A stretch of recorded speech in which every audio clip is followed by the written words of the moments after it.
Shri గురుచరణ సరోజరజ్ నిజమన్ ముకురు Sudhari బరనౌ రఘువర Bimal just జోదాయక ఫలచారి బుద్ధిహీన తను జానీకే సుమిరౌ పవన కుమార్ బల బుద్ధి విద్యా దేహు మోహి హరహు కలేశ వికార్.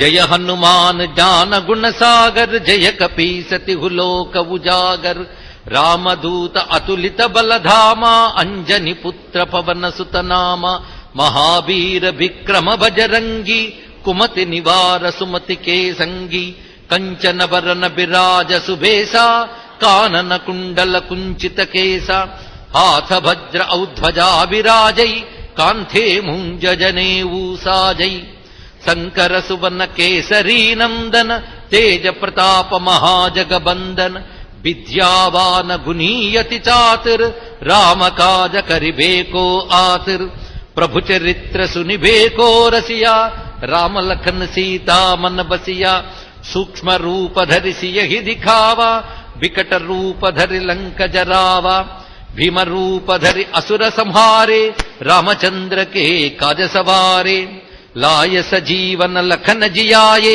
श्री रघुबीर हर शिवर लाये रघुपति किन्ही बहुत बड़ाई तुम मम प्रिय भरत ही समभाई सहस बदन तुम्हरो जस गावई अस कहि श्रीपति कंठ लगावई सनकादिक ब्रह्मादि मुनीसा नारद सारद सहित अहिसा जम कुबेर दिगपाल जहाते कभी को बिद कहि सके कहाते तुम उपकार सुग्रीव ही किन्हा राम मिलाय राजपद दिन्हा तुम्हरो मंत्र विभीषण माना लंकेश्वर भय सब जग जाना जुग सहस्र जोजन पर भानु लील्योता ही मधुर फल जानु प्रभु मुद्रिका मेलि मुख माही जलधि लांघ्य गय अचर जनाही दुर्गम काज जगत के जेते सुगम अनुग्रह तुम्हरे तेते राम दुआरे तुम रखवारे हो तन आज्ञा बिनु पैसारे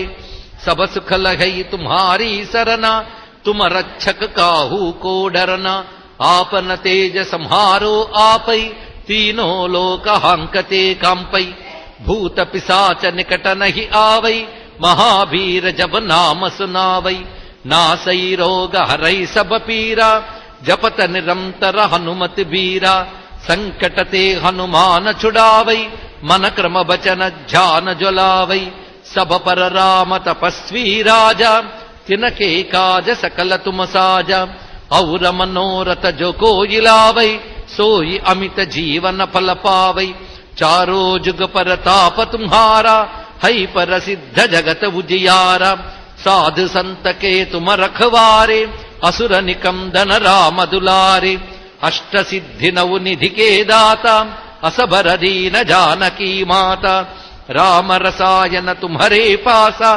सदा रहो रघुपति के दासा तुम्हारे भजन राम को पावै जन्म जन्म के दुख बिसरावै अंत काल रघुवर पुर जाई जहा जन्म हरि भक्त कहाई और देवता चित्त न धरई हनुमत सेई सर्व सुख करई संकट कटई मिटई सब पीरा जो सुमिरई हनुमत बलवीरा जय जय जय हनुमान गोसाई कृपा करह गुरुदेव की नाई जो सत बार पाठ कर कोई छूट ही बंदी महासुख होई जो यह पढ़ई हनुमान चालीसा होय सिद्धि साखी गौरीसा तुलसीदास सदा हरिचेरा की जयनाथ हृदय महडेरा पवन तनय संकट हरन मंगल मूर्ति रूप राम लशन सीता सहित हृदय बसघु सुरभूप श्री पवन सुत हनुमान की जांबवत सुग्रीव हनुमत सीता लक्ष्मण भरत शत्रुघ्न परिवार समेत श्री रामचंद्र पर ब्रह्म की श्री रामचंद्र पर ब्रह्म की श्री रामचंद्र पर ब्रह्म की श्री राम भक्त हनुमान की श्री राम भक्त हनुमान की श्री राम भक्त हनुमान की जय। नमो महद्भ्यो ऋषिभ्यो गुरुभ्यो नमः। कट्टे శ్రీ సీతారామాంజనేయమయమైన సభా సదస్సుకి సవినీయ నమస్సులు సమర్పణ చేసుకుంటూ తులసీదాస్ మంత్రమయంగా దర్శించి అనుగ్రహించినటువంటి దివ్య మంత్రరాస హనుమాన్ చాలీసా.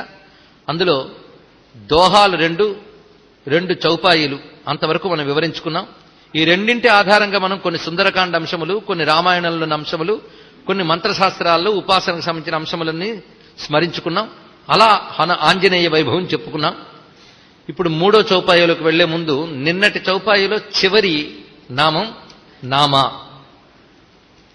రామదూత అతులిత బలధామ అంజని పుత్ర పవనసుత నామ. నామ అనే మాటకి మనం చెప్పుకుంటూ, నామ అంటే ప్రసిద్ధి చెందినవాడు అనొక అర్థం. వేదంలో నామశబ్దం ప్రసిద్ధి అనే దానికి పర్యాయపదంగా వాడబడింది.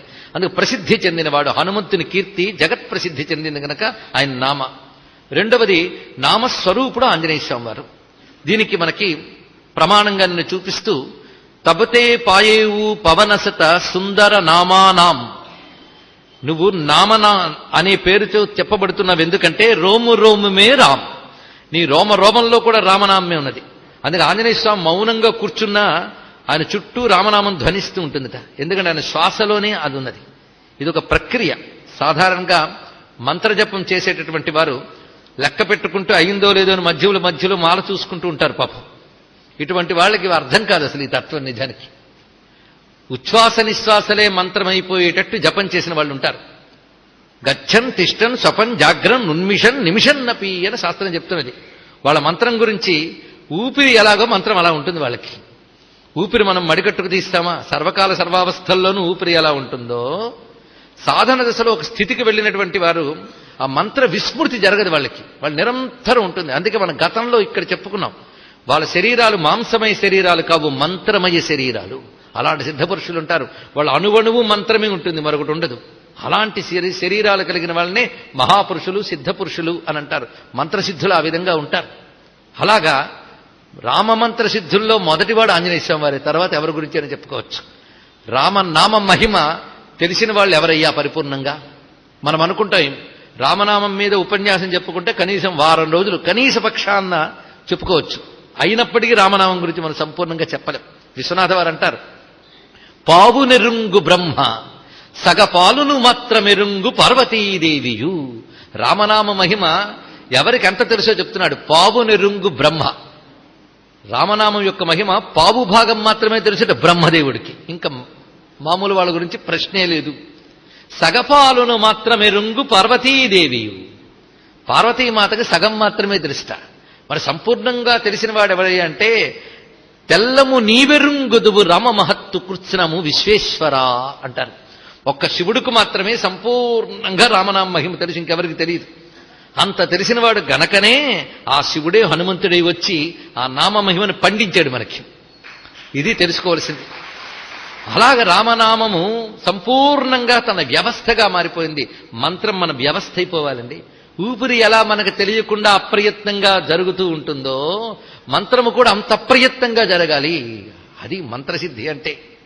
అలాంటి వాడు మంత్ర శరీరుడు అవుతాడు. కనుక రామనామ శరీరుడు ఆంజనేయ స్వామి వారు. ఆయన చుట్టూ ఆయన అణువణువున కూడా రామనామమే ఉన్నది. అందుకు ఆ రామ అంటేనే ఆయన మనకు ఆకర్షింపబడతాడు. ఈ కారణం చేత నామా అని ఇక్కడ చెప్పారు. పవనసుత నామా. ఇప్పుడు ప్రవేశిస్తున్నాం. మహాబీర విక్రమ బజరంగి కుమతి నివార సుమతి కేసంగి. ఈ హనుమదుపనిషత్తు అని పొగడదగినటువంటి హనుమాన్ చాలీసాలో 3వ సూత్రం ఇది. సూత్రం అనే అందం బ్రహ్మసూత్రాలు ఇది హనుమత్ సూత్రం. ఇది ఈ 3వ సూత్రం చెప్తున్నాడు. మహావీర్ ఆంజనేయ స్వామి వీరుడు, విక్రమ బజరంగి. ఈ 3 కూడా ఆయన యొక్క వీరత్వాన్ని చెప్తున్నటువంటి నామములే. మహావీరుడు, విక్రమవంతుడు, బజరంగి. బజరంగ స్వామివారికి బజరంగబలి అనొక పేరు కూడా ఉన్నది. ఇప్పుడు ఈ 3 నామముల యొక్క విశేషం చూద్దాం. అసలు హనుమంతుడి వ్యక్తిత్వం ఒక్కసారి ఆలోచిస్తే ఆశ్చర్యం కలుగుతుంది మనకి. అతడు సామాన్యమైన వాడు కాడు. ఒక యోగి, ఒక జ్ఞాని, ఒక మహాపండితుడు, సర్వశాస్త్రవేత్త, దానికి తోడు సర్వదేవతాత్మకుడు. వీటన్నిటినీ కలగబోసుకుని పరమ సత్వమయుడే కాకుండా మహాశౌర్యమయుడు కూడా. అందుకే శౌర్యము సౌమ్యము 2 ఆయన దగ్గర ఉన్నాయి. సీతమ్మ హనుమంతుడితో మాట్లాడుతూ సౌమ్య అని అంటూ ఉంటుంది మధ్యలో. నిజానికి సౌమ్య అనే సంస్కృత సంబోధనకు తెలుగులో చెప్పాలంటే నాయనా అని అర్థం తెచ్చుకోవచ్చు. అంత మృదువుగా, అంత సౌమ్యంగా కనబడుతున్నాడు. ఎంత సౌమ్యమో అంత శౌర్యం కూడా ఆయన దగ్గర ఉన్నది. ఆ 2 గుణములు ఈ రెండు గుణముల్ని నిభాయించడం మహా కష్టం అండి. ఒకడు మహాప్రతాపం ఉంటే వాడి దగ్గర ప్రసన్నం ఉండదు. కానీ ఆంజనేయ స్వామిని ప్రసన్నాంజనేయ అంటాం, ప్రతాపాంజనేయ అంటాం, రెండూ ఉన్నాయి. అది ఎవరికి సాధ్యమవుతుంది రెండు అంటే? తనకు మనోనిగ్రహం ఉన్నవాడు మాత్రమే ఆ రెండు గుణాలని నిభాయించుకుంటాడు. తన నుంచి ప్రకటింపబడుతున్న దాన్ని తానే నిగ్రహించుకోగలిగిన వాడు మహాత్ముడు. ఇక్కడ తన ప్రతాపాన్ని ఎవడో నిగ్రహించడం కాదు, స్వామివారే నిగ్రహించుకోగలరు. అలాంటి స్వరూపం. ఇప్పుడు వీరత్వం చూడండి. ఒక్కసారి ఆంజనేయులు లాంటి వ్యక్తిత్వాన్ని మనం భావన చేస్తే, అలాంటి వ్యక్తిత్వం ఉన్నవాళ్ళు ఒక్కడున్నా ఒక సమాజం బాగుపడుతుంది, అవునా లేదా? ఇటు శారీరక బలము, ఇటు మానసిక స్థైర్యము. కొందరు శారీరకంగా బలం ఉంటుంది కానీ మనస్సుకు బలం ఉండదు, వాడికి అన్నిటికీ భయపడుతూ ఉంటారు. ఈ రెండిటికి తోడు జ్ఞానము, వివేకము, అద్భుతమైన ప్రవర్తన, రాజనీతి, ఇన్ని సుగుణములు, అవే మీకు మొత్తం హనుమాన్ చాలీసా అంతా కనబడుతున్నాయి. ఇలాంటి ఇన్ని సుగుణములు కలిగిన ఒక దివ్య వ్యక్తిత్వం ఊహించుకోవడానికే ఆశ్చర్యం. అందుకే మీరు బాగా తెలుసుకోవాలి, తర్వాత పిల్లలకి తెలియజేయాలి. ఇవాళ ఒక చిన్న బాధాకరమైన అంశం వినడం జరిగింది. మన హనుమంతుడి గురించి, మన ఆంజనేయుడి గురించి, మన వెంకటేశ్వర స్వామి గురించి ఈ మత పరివర్తనలు చేస్తున్నటువంటి వారు చాలా భయంకరంగా మాట్లాడుతున్నా ఏమీ చేయలేని పరిస్థితిలో ఉన్నాం. ఒక కోతిని మీరు పూజిస్తున్నారని వాళ్ళు అంటున్నారు. నిజంగా ఈయన విజృంభిస్తే వాళ్ళు బతుకులు ఉండవు, గుర్తుపెట్టుకోండి. ఇక్కడ అంతదాకా ఎందుకు? ఎప్పుడైనా ఒక్క కోతి కోపంగా చూసి మీదకొచ్చింది అనుకోండి, తట్టుకోగలరా? ఆలోచించండి. ఆలోచించవలసిన విధానం ఇది. ఒకవేళ నిజంగా కోతిని కూడా దేవుడిగా కొలవగలుగుతున్నాము అంటే కోతిలో కూడా దివ్యత్వాన్ని చూడగలిగిన జాతి భారత జాతి అని చెప్పండి. వాళ్ళకేం తెలుసు? ఆయనకు వానర ముఖమే కాదు, సింహముఖం కూడా ఉన్నది, మర్చిపోరాదు. అది ఇక్కడ ప్రతి దానిలో ఒక రుద్రత్వం ఉంటుంది. ఆ రుద్రత్వాన్ని పరిశీలించాలి. ఆ రుద్రత్వం విజృంభించిందా తట్టుకోలేం. ఒక కుక్క పిల్లల్ని కంటే ఆ పిల్లల మీద చేయి వేయండి, ఆ కుక్కలో రుద్రుడు పైకి వస్తాడు, నిగ్రహించగలరా? అందుకు మనం చూస్తున్న ప్రకృతిలోనే కనబడుతుంది. అందుకు హనుమంతుడు సామాన్య వానరుడు కాదు, ఒక దివ్యత్వం. ఆ జాతి, వానర జాతి అనేటువంటిది ఏదుందో అది ఇప్పుడు కోతులతో పోల్చడానికి లేదు. మనకంటే ఇవే పరిచయం కనుక ఇదే అని అనుకుంటున్నాం. ఆ జాతి వేరు. ఎందుకంటే నరులతో సమానంగా వేదాధ్యయనం చేసిన జాతి, మర్చిపోరాదు. ఏం చదివాం, ఏం చూసాం, మాట్లాడుతున్నాం. ఇలాంటి వాళ్ళు పై మాటలు విని మనం మన మతం యొక్క విలువ తెలుసుకోకుండా పోతున్నాం కనుక ఇక్కడ మీకు చెప్పడం. ఇది మామూలు వానరుడు కాదు, ఆయన వేదములన్నీ చదివినటువంటి మహానుభావుడు, సాక్షాత్ పరమేశ్వర స్వరూపము. అది స్పష్టమవుతోంది కదా. మహావీర్ అనే మాటకి ఇప్పుడు అర్థం చూసుకుందాం. వీరుడు, వీరుడు అంటే ఎవరు? ఇక్కడది మహావీరుడు. మామూలు వీరుడు కాదండి, గొప్ప వీరుట. వీరత్వం ఎన్ని రకాలుగా ఉంటుందంటే శాస్త్రం చెప్తున్నది 4 రకాల వీరత్వాలుంటాయి. వీరశ్చతుర్థాః. వీరత్వం 4 విధాలుగా. అవి దానవీరం, దయావీరం, యుద్ధవీరం, ధర్మవీరం అని 4 రకాల వీరములుంటాయట. ఆ 4 వీరత్వాలు ఎవరి దగ్గర ఉంటాయో వాణ్ణి మహావీరుడు అనలేదు, ఒక్కడుంటే సరిపోదు. అందుకే దాన దయాయుద్ధ ధర్మై తదుపాధే ఉత్సాహస్య చతుర్విధత్వాత్ అని చెప్తున్నారు. అయితే ఒక్కొక్క నవరసాల్లో వీరరసం ఒకటి. ఒక్కొక్క రసానికి ఒక స్థాయి భావం ఉంటుంది. అలంకార శాస్త్రం అంటారు, శృంగార రసానికి స్థాయి భావం రతి అంటారు, అంటే ఆసక్తి, మక్కువ. అలాగే హాస్యరసానికి స్థాయి భావం హాసము, నవ్వడం అనేది. వీరరసానికి స్థాయి భావం అంటే వీరరసం ఎప్పుడు పండుతుందో చెప్పడం. ఉత్సాహం వీరరసానికి స్థాయి భావం. అందుకే వీరరసం ప్రస్తావన చేసినప్పుడు ఉత్సాహం అనేది కనబడుతుంది. అసలు ఉత్సాహం లేకపోతే వీరత్వం ఎక్కడుంటుంది? ఆ ఉత్సాహము వీరత్వం యొక్క స్థాయి భావం. ఇక్కడ 4 రకాల వీరాలు. దానవీరం మొదటిది. వీరత్వం అంటే ఒకరిని గెలవడమే కదా, ఒకరికంటే గొప్పతనాన్ని ప్రకటించడమే వీరం. దానంతో కొందరిని గెలవచ్చు. ఎలాంటి వారైనా సరే మన మీద ఏ యుద్ధంతో వాదించడానికి వచ్చారనుకోండి, అలా కూర్చోండి, ఇదిగో ఈ వస్తువు తీసుకోండి అని ఇచ్చామనుకోండి, ఆ దానానికే వాడు కరిగిపోయి మరుగు లొంగిపోతాడు. అంటే మనం దానంతో వాడిని లొంగ తీసుకున్నాం. దీన్ని దానవీరం అని అంటారు. ఇంకా దయావీరం. కొందరికి దయ చూపించి కారుణ్యం చూపిస్తే వాళ్ళు మనకు వసూలైపోతారు. అంటే దయతో కొందరిని వశం చేసుకోగలం, దానంతో కొందరిని వశం చేసుకోగలం. కార్యసాధకుడైన వాడు ఇన్ని రకాలు చూస్తాడు. అంటే దయతో వశం చేసుకున్నప్పుడు దయావీరం, దానం ఉపయోగించినప్పుడు దానవీరం. తర్వాత యుద్ధవీరం, యుద్ధమునందు చూపించే వీరత్వం. అక్కడ బలం చూపించి వాణ్ణి నాలో కొట్టి అణచి తన బలాన్ని ప్రకటించినప్పుడు యుద్ధవీరం అని అంటారు. ఇక మరొక వీరం ఏమిటంటే ధర్మవీరం. ధర్మముతో వీరత్వం చూపించడం. ఎదుటివారి ధర్మగుణాలు చూస్తే అవతల వాళ్ళు దండం పెట్టి లొంగిపోతారండి. అవి ధర్మగుణములతో వీరత్వం. ఈ 4 ఉత్తమ వీరత్వములను చెప్తాయి. ఇది కాకుండా మరికొన్ని వీరములు కూడా ఉన్నాయి. వినయ వీరం, పాండిత్య వీరం అని 2 చూపిస్తారు. పాండిత్యము, జ్ఞానము. ఈ జ్ఞానం చేత కొందరు లొంగిపోతారు. అది జ్ఞానవీరం, పాండిత్య వీరం. ఇంకోటి వినయ వీరం, వినయంతో లొంగిపోవడం. ఒక మహాపండితుడు ఉంటాడు, కోపంగా వస్తాడు, ఆయన దగ్గర వినయంగా దండ పెట్టుకుని చల్లబడిపోతాడు ఆయన. ఈ వీరములు ఎవరి దగ్గర పండుతున్నాయంటే వాల్మీకి రామాయణంలో రామచంద్రమూర్తికి వీరములన్నీ ఉన్నాయని వర్ణిస్తాడండి. ఇక్కడ ఆయన దానముతో అనేక మంది శ్రోత్రియులు వాళ్ళ యొక్క మెప్పు పొందాడు. అక్కడ దానవీరం ప్రయోగించాడు. అలాగే విశ్వామిత్రుడు, వశిష్ఠుడు మొదలైన మహర్షుల దగ్గర, దశరథ మహీపతి దగ్గర పెద్దల ఎళ్ళ వినయం ప్రవర్తించి వినయంతో వారి మనస్సు చూరగొని వినయ వీరాన్ని ప్రకటించాడు.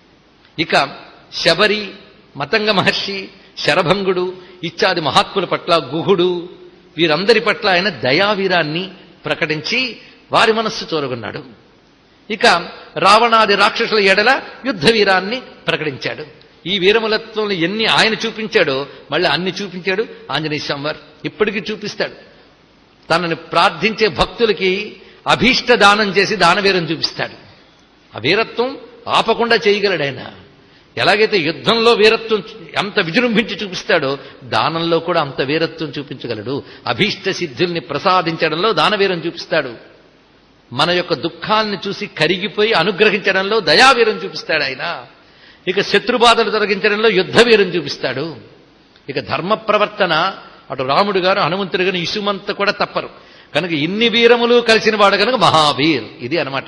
కానీ వీరత్వం అంటే ఇంతే. అంతేగాని వీరం అనగానే ఒక్కసారి బలమనే కాదు, ఇన్ని రకాల అర్థాలు తీసుకోవాలి. మహావీర్ అనేటువంటి విషయం ఒకటి. పైగా వీరత్వము, ధీరత్వము అని రెండు గుణములు ఉంటాయి. వీర, ధీర. మనం మాట్లాడుతుంటే ఈ మాటలు సాధారణంగా వీరుడు, ధీరుడు అని. హనుమంతుడి దగ్గర రెండూ కనిపిస్తున్నాయి, వీరత్వము, ధీరత్వము. అది పైగా ఈ వీరత్వ ధీరత్వాల గురించి చెప్పేటప్పుడు ధీరాంజనేయుడు, వీరాంజనేయుడు అని వ్యవహారం చేయాలి. ఎలాగైతే అభయాంజనేయ, ఆనందాంజనేయ, ప్రసన్నాంజనేయ అంటున్నామో ధీరాంజనేయ. వీరుడికి ధీరత్వం ఉండాలండి. కేవలం బలం ఉంటే సరిపోదు, ధీరత్వం ఉండాలి. ధీరుడంటే ఎవరు? మన లలితా శాస్త్రంలో కూడా వీరారాధ్య విరాట్ రూప అని ఒక చోట అంటాం, వీరగోష్ఠీ ప్రియా అని ఒక చోట అంటాం. అలాగే ధీర, ధీర సమర్చిత అని ఇంకో చోట అంటున్నాం. అవునా లేదా? ధీరుల చేత ఆరాధింపబడుతుంది, వీరుల చేత ఆరాధింపబడుతుందిట. అంటే వీరులు, ధీరులు మాత్రమే అమ్మని ఆరాధించగలరు కానీ ఇంకెవరూ ఆరాధించలేరు. అయితే నాకు వీరత్వం లేదు, ధీరత్వం లేదండి, నేను అమ్మవారి ఆరాధనకు తగనా అని వెంటనే ప్రశ్న రావచ్చు. నిజమే, తగరు. వీరులు, ధీరులు మాత్రమే తగుతారు. ఒకవేళ ఆరాధన చేస్తే వీరత్వ ధీరత్వం లేని వాళ్ళ ఆరాధన సంపూర్ణము కాదు.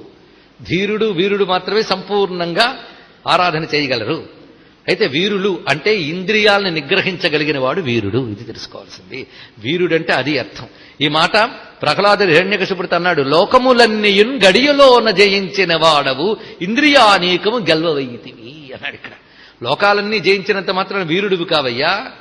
అసలు నిన్ను పతనం చేయించేది నీ ఇంద్రియ వ్యామోహం. దాన్ని నిగ్రహించు, అప్పుడు వీరుడు అనిపించుకో. అందుకు భగవద్ ఆరాధన చేసేటప్పుడు ఇంద్రియ నిగ్రహం లేనివాడు సరిగ్గా ఆరాధన చెయ్యలేడు. అవునా లేదా? చపలతో అటు ఇటు చెదిరిపోతూ ఉంటుంది. ఇప్పుడు కొందరికి ఉపన్యాసం వింటున్నప్పుడు చెదురుతోందో ఏమిటో నాకు తెలియదు. కనుకనే ఇంద్రియాలని జయించడం అనేది అంత తేలిక కాదండి, సామాన్యమైన విషయం కాదు. ఎందుకంటే అసంశయం మహాబాహో మనో దుర్నిగ్రహం చలం అభ్యాసైన కౌంతేయ వైరాగ్యానికి గృహ్యతే. మనస్సు నిగ్రహించుకో, ఇంద్రియాలను నిగ్రహించుకో చెప్పడం తేలికే, చెయ్యడం మహాకష్టం. మహాకష్టమని మానేయకు, సాధన చేస్తే సులభమే. సాధన చేయి, అభ్యాసంతో వైరాగ్యంతో సాధన చేయి. కానీ ఎవరు అభ్యాస వైరాగ్యములతో ఇంద్రియాలను నిగ్రహించుకుంటారో వారు వీరులు. ఆ వీరత్వం ఎవరికి సహజంగా ఉంటుందో వారు మహావీరులు. ఇది తెలుసుకోండి ఇక్కడ. అందుకు జితేంద్రియుడైన హనుమంతుడు వీరుడు. అందుకే జితేంద్రియం బుద్ధిమతాం వరిష్టం అది తీసుకోవాలి. అందుకే జితేంద్రియుడు. ధీరులు అంటే ఎవరో చూద్దాం. ధీరులు అనే మాటకి కాళిదాసు కుమార సంభవంలో చక్కటి నిర్వచనం చెప్తున్నాడు. వికారహేతౌ సతి విక్రియంతే ఏషాం నచేతాంసి తయేవ ధీరాహ. అంటే తన ఎదురుగా వికారం కలిగించేవి ఉన్నప్పటికీ వికారానికి లొంగకుండా ఉండగలగడమే ధీరత్వము అన్నాడు. ఇక్కడ నన్నేం చేయమంటారండి, వాడు ఆ సమయంలో అలా ప్రవర్తించారు కనుక నేను ఆపుకోలేకపోయాను, కొట్టాను అన్నాడు. అంటే ఉట్టప్పుడు మంచివాడినే, పరిస్థితులు సరిగ్గా లేనప్పుడే చెడ్డవాడిని అవుతానన్నాడు. అందరూ అనుకూల పరిస్థితులు, అందరూ గొప్పవాళ్ళే.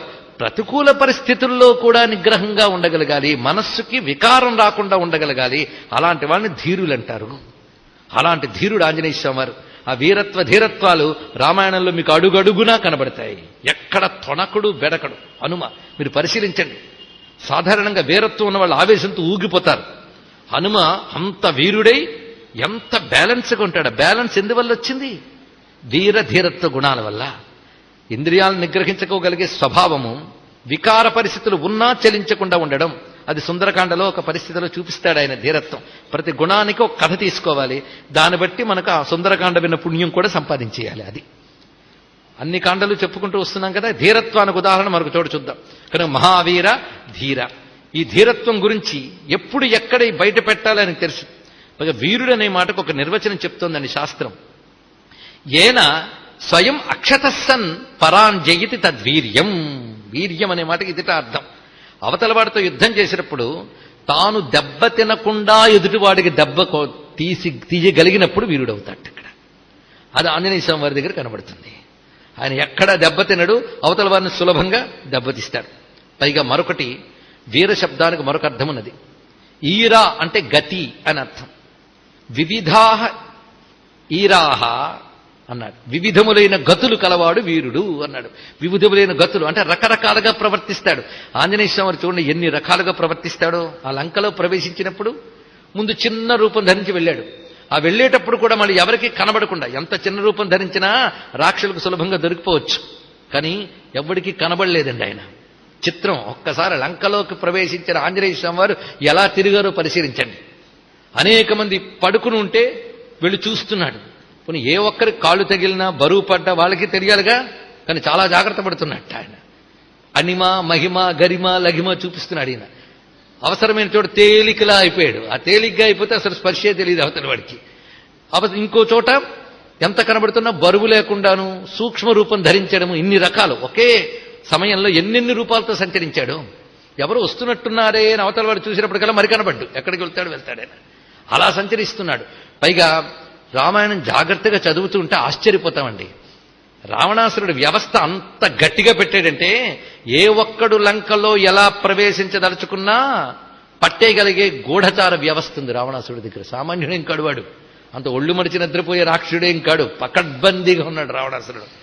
అది చూసి హనుమంతుడు ఆశ్చర్యపోతాడు. ఈ లంకలోకి రావడం అంత తేలిక కాదు, ఎవరు రాలేరు అని గట్టిగా చెప్తాడు. ఎందుకంటే అప్రమత్తంగా కాపలా కాస్తున్నటువంటి ఆయుధధారులైనటువంటి రక్షక భటులు చాలా మంది ఉన్నారట, మహాయోధులు ఒక్కొక్కడు. దీనికి తోడు ఇంకో మాట చెప్తాడు. దర్భముష్టి అంటే చేతులతో దర్భలు పట్టుకున్న మాంత్రికులు తిరుగుతున్నాడు అని వర్ణించారు. ఇది సుందరకాండలో కనబడుతుంది. మనం దాటేస్తాం కానీ అక్కడ పట్టుకోవాలి. చేతులతో దర్భలు పట్టుకున్న మాంత్రికులు తిరుగుతున్నారు అక్కడ. అంటే ఏ క్షుద్రశక్తో ఏదైనా ప్రయోగం ఎవరైనా చేస్తే, ఎందుకంటే సామాన్యంగా లోకంలో పేరున్న వాడి మీదకి, ప్రసిద్ధి చెందిన వాడి మీదకే కొందరు శత్రువులు ఉంటారే, మరి రావణుడికి ఉండరు.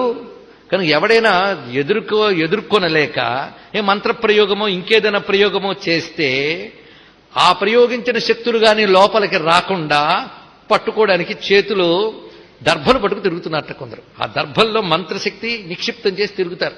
ఎందుకంటే మంత్రశక్తిని లాగ్గలిగేటువంటి శక్తి కొన్నిటికుంది, అందులో దర్భ ఒకటి.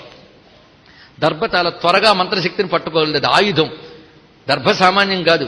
ఇంద్రుడి చేతిలో వజ్రాయుధం ఎలాంటిదో ఉపాసకుడి చేతిలో దర్భ అలాంటిది అని శాస్త్రం చెప్తుంది. ఇక్కడ చూడండి, అంత గొప్పదది. అందుకే ఒక దర్భ తీసి బ్రహ్మాస్త్రం అభిమంత్రించి పంపాడు రామచంద్రమూర్తి, తెలుసు కదా.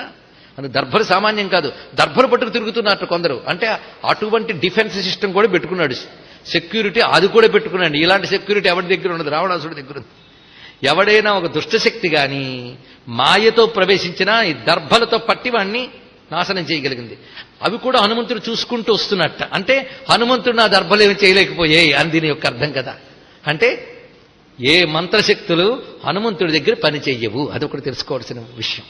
అది వివిధ ఈరాహ గతయ, వివిధ గతులతో తిరిగాడు గనక మహావీరా అని మనం కీర్తిస్తున్నాం. తర్వాత విక్రమ, తర్వాత మాట మహావీర విక్రమ. విక్రమం అనేటువంటి మాటకు కూడా పరాక్రమము విక్రమము. క్రమించుట అనే మాటకు అర్థం నడచుట, వెళ్ళుట. విశేషముగా క్రమించుట విక్రమము. ఆక్రమము, విక్రమము, పరాక్రమము అని మీరు వినుంటారు. అంటే అవతలవాడి కంటే ఎక్కువతనాన్ని రుజువు చేస్తూ వివిధ విధాలుగా తన బలాన్ని బయట పెడితే దాన్ని విక్రమము అని అంటారు. ఈ విక్రమాలు ఎన్ని రకాలుగా స్వామి చూపించాడు అనేది రామాయణమంతా మనకు కనబడుతున్న అంశములు. ఇవి కాకుండా ఇతర పురాణాల్లో కూడా ఆయన చేసినటువంటి అసుర సంహార గాథలు అహిరావణ వధ, మైరావణ వధ, శతకంఠ రావణ వధ అని ఇత్యాదులు కనబడతాయి మంత్రశాస్త్రంలో. కొంతమంది అవి జరిగాయా లేదా అని అంటూ ఉంటారు, కొంతమంది జరిగాయని నమ్మి ఉపాసన చేస్తూ ఉంటారు. మంత్ర విషయములు అవి కూడా. అంటే రామాయణానికి సంబంధించిన కథ మాత్రమే మనకు తెలుసు, ఇతరత్ర ఎన్ని రకాల ఆంజనేయ స్వామిని విజృంభించారో మనకు తెలియదు. ఈ అహిరావణుడు అనేటువంటి వాడు మంత్రశక్తితో రామలక్ష్మణుని తీసుకెళ్లి దాచిపెడతాట పాతాళలోకంలో. అప్పుడు హనుమ అది కనుక్కుని కిందకెళ్తాడు. ఆకాశం మీద ఎగరడం మనకు తెలుసు, భూమి మీద విజృంభించడం తెలుసు, పాతాళానికి కూడా చొచ్చుకు వెళ్ళి అక్కడ వాళ్ళని కొట్టేయండి ఆంజనేయ స్వామి వారు. అది గమనించుకోవలసిన విషయం. అందుకే తిహులోక ఉజాగర్ అంటే ఇది కూడా. ఆయనకి వెళ్ళలేని చోటు లేదు, అడ్డు పెట్టలేరు ఎవరు. అంటే ఒక రాక్షసుడు మాయోపాయంతో చేసిన పనిని కూడా పసిగట్టి బయట పెట్టాడు. అందుకే రామచంద్రమూర్తికి నాగపాశం బంధిస్తే గరుత్మంతుడు విడిచిపెట్టాడు. అదేవిధంగా ఇక్కడ ఈ అసురుడు మాయతో పాతాళానికి తీసుకువెళ్లి దాచిపెడితే ఆంజనేయ స్వామి వారు ఛేదించారు. అందుకు ఆయన విక్రమము ఎక్కడికైనా క్రమిస్తుంది. అంటే ఎక్కడికైనా వెళ్ళగలిగిన వాడు, ఎటైనా వెళతాడు, దేన్నైనా ఆక్రమించగలడు. అది చెప్పడం విక్రమ అనే శబ్దంలో ఇది కనబడుతున్నది. మహావీర విక్రమ బజరంగి తర్వాత మాటకొచ్చాం. ఇది చాలా ముఖ్యమైనటువంటి మాట. బజరంగి, బజరంగి అంటే వజ్రాంగ్ అని అర్థం. బజ్ రంగ్ అంటే వజ్రాంగ్, ఇది శబ్దం. బజరంగ బలి అంటే వజ్రాంగ బలి, ఇది అర్థం. ఆ సంస్కృత శబ్దము ఈ అవధీ భాషలో హిందీలోకి బజరంగ్ అని మారిపోయింది.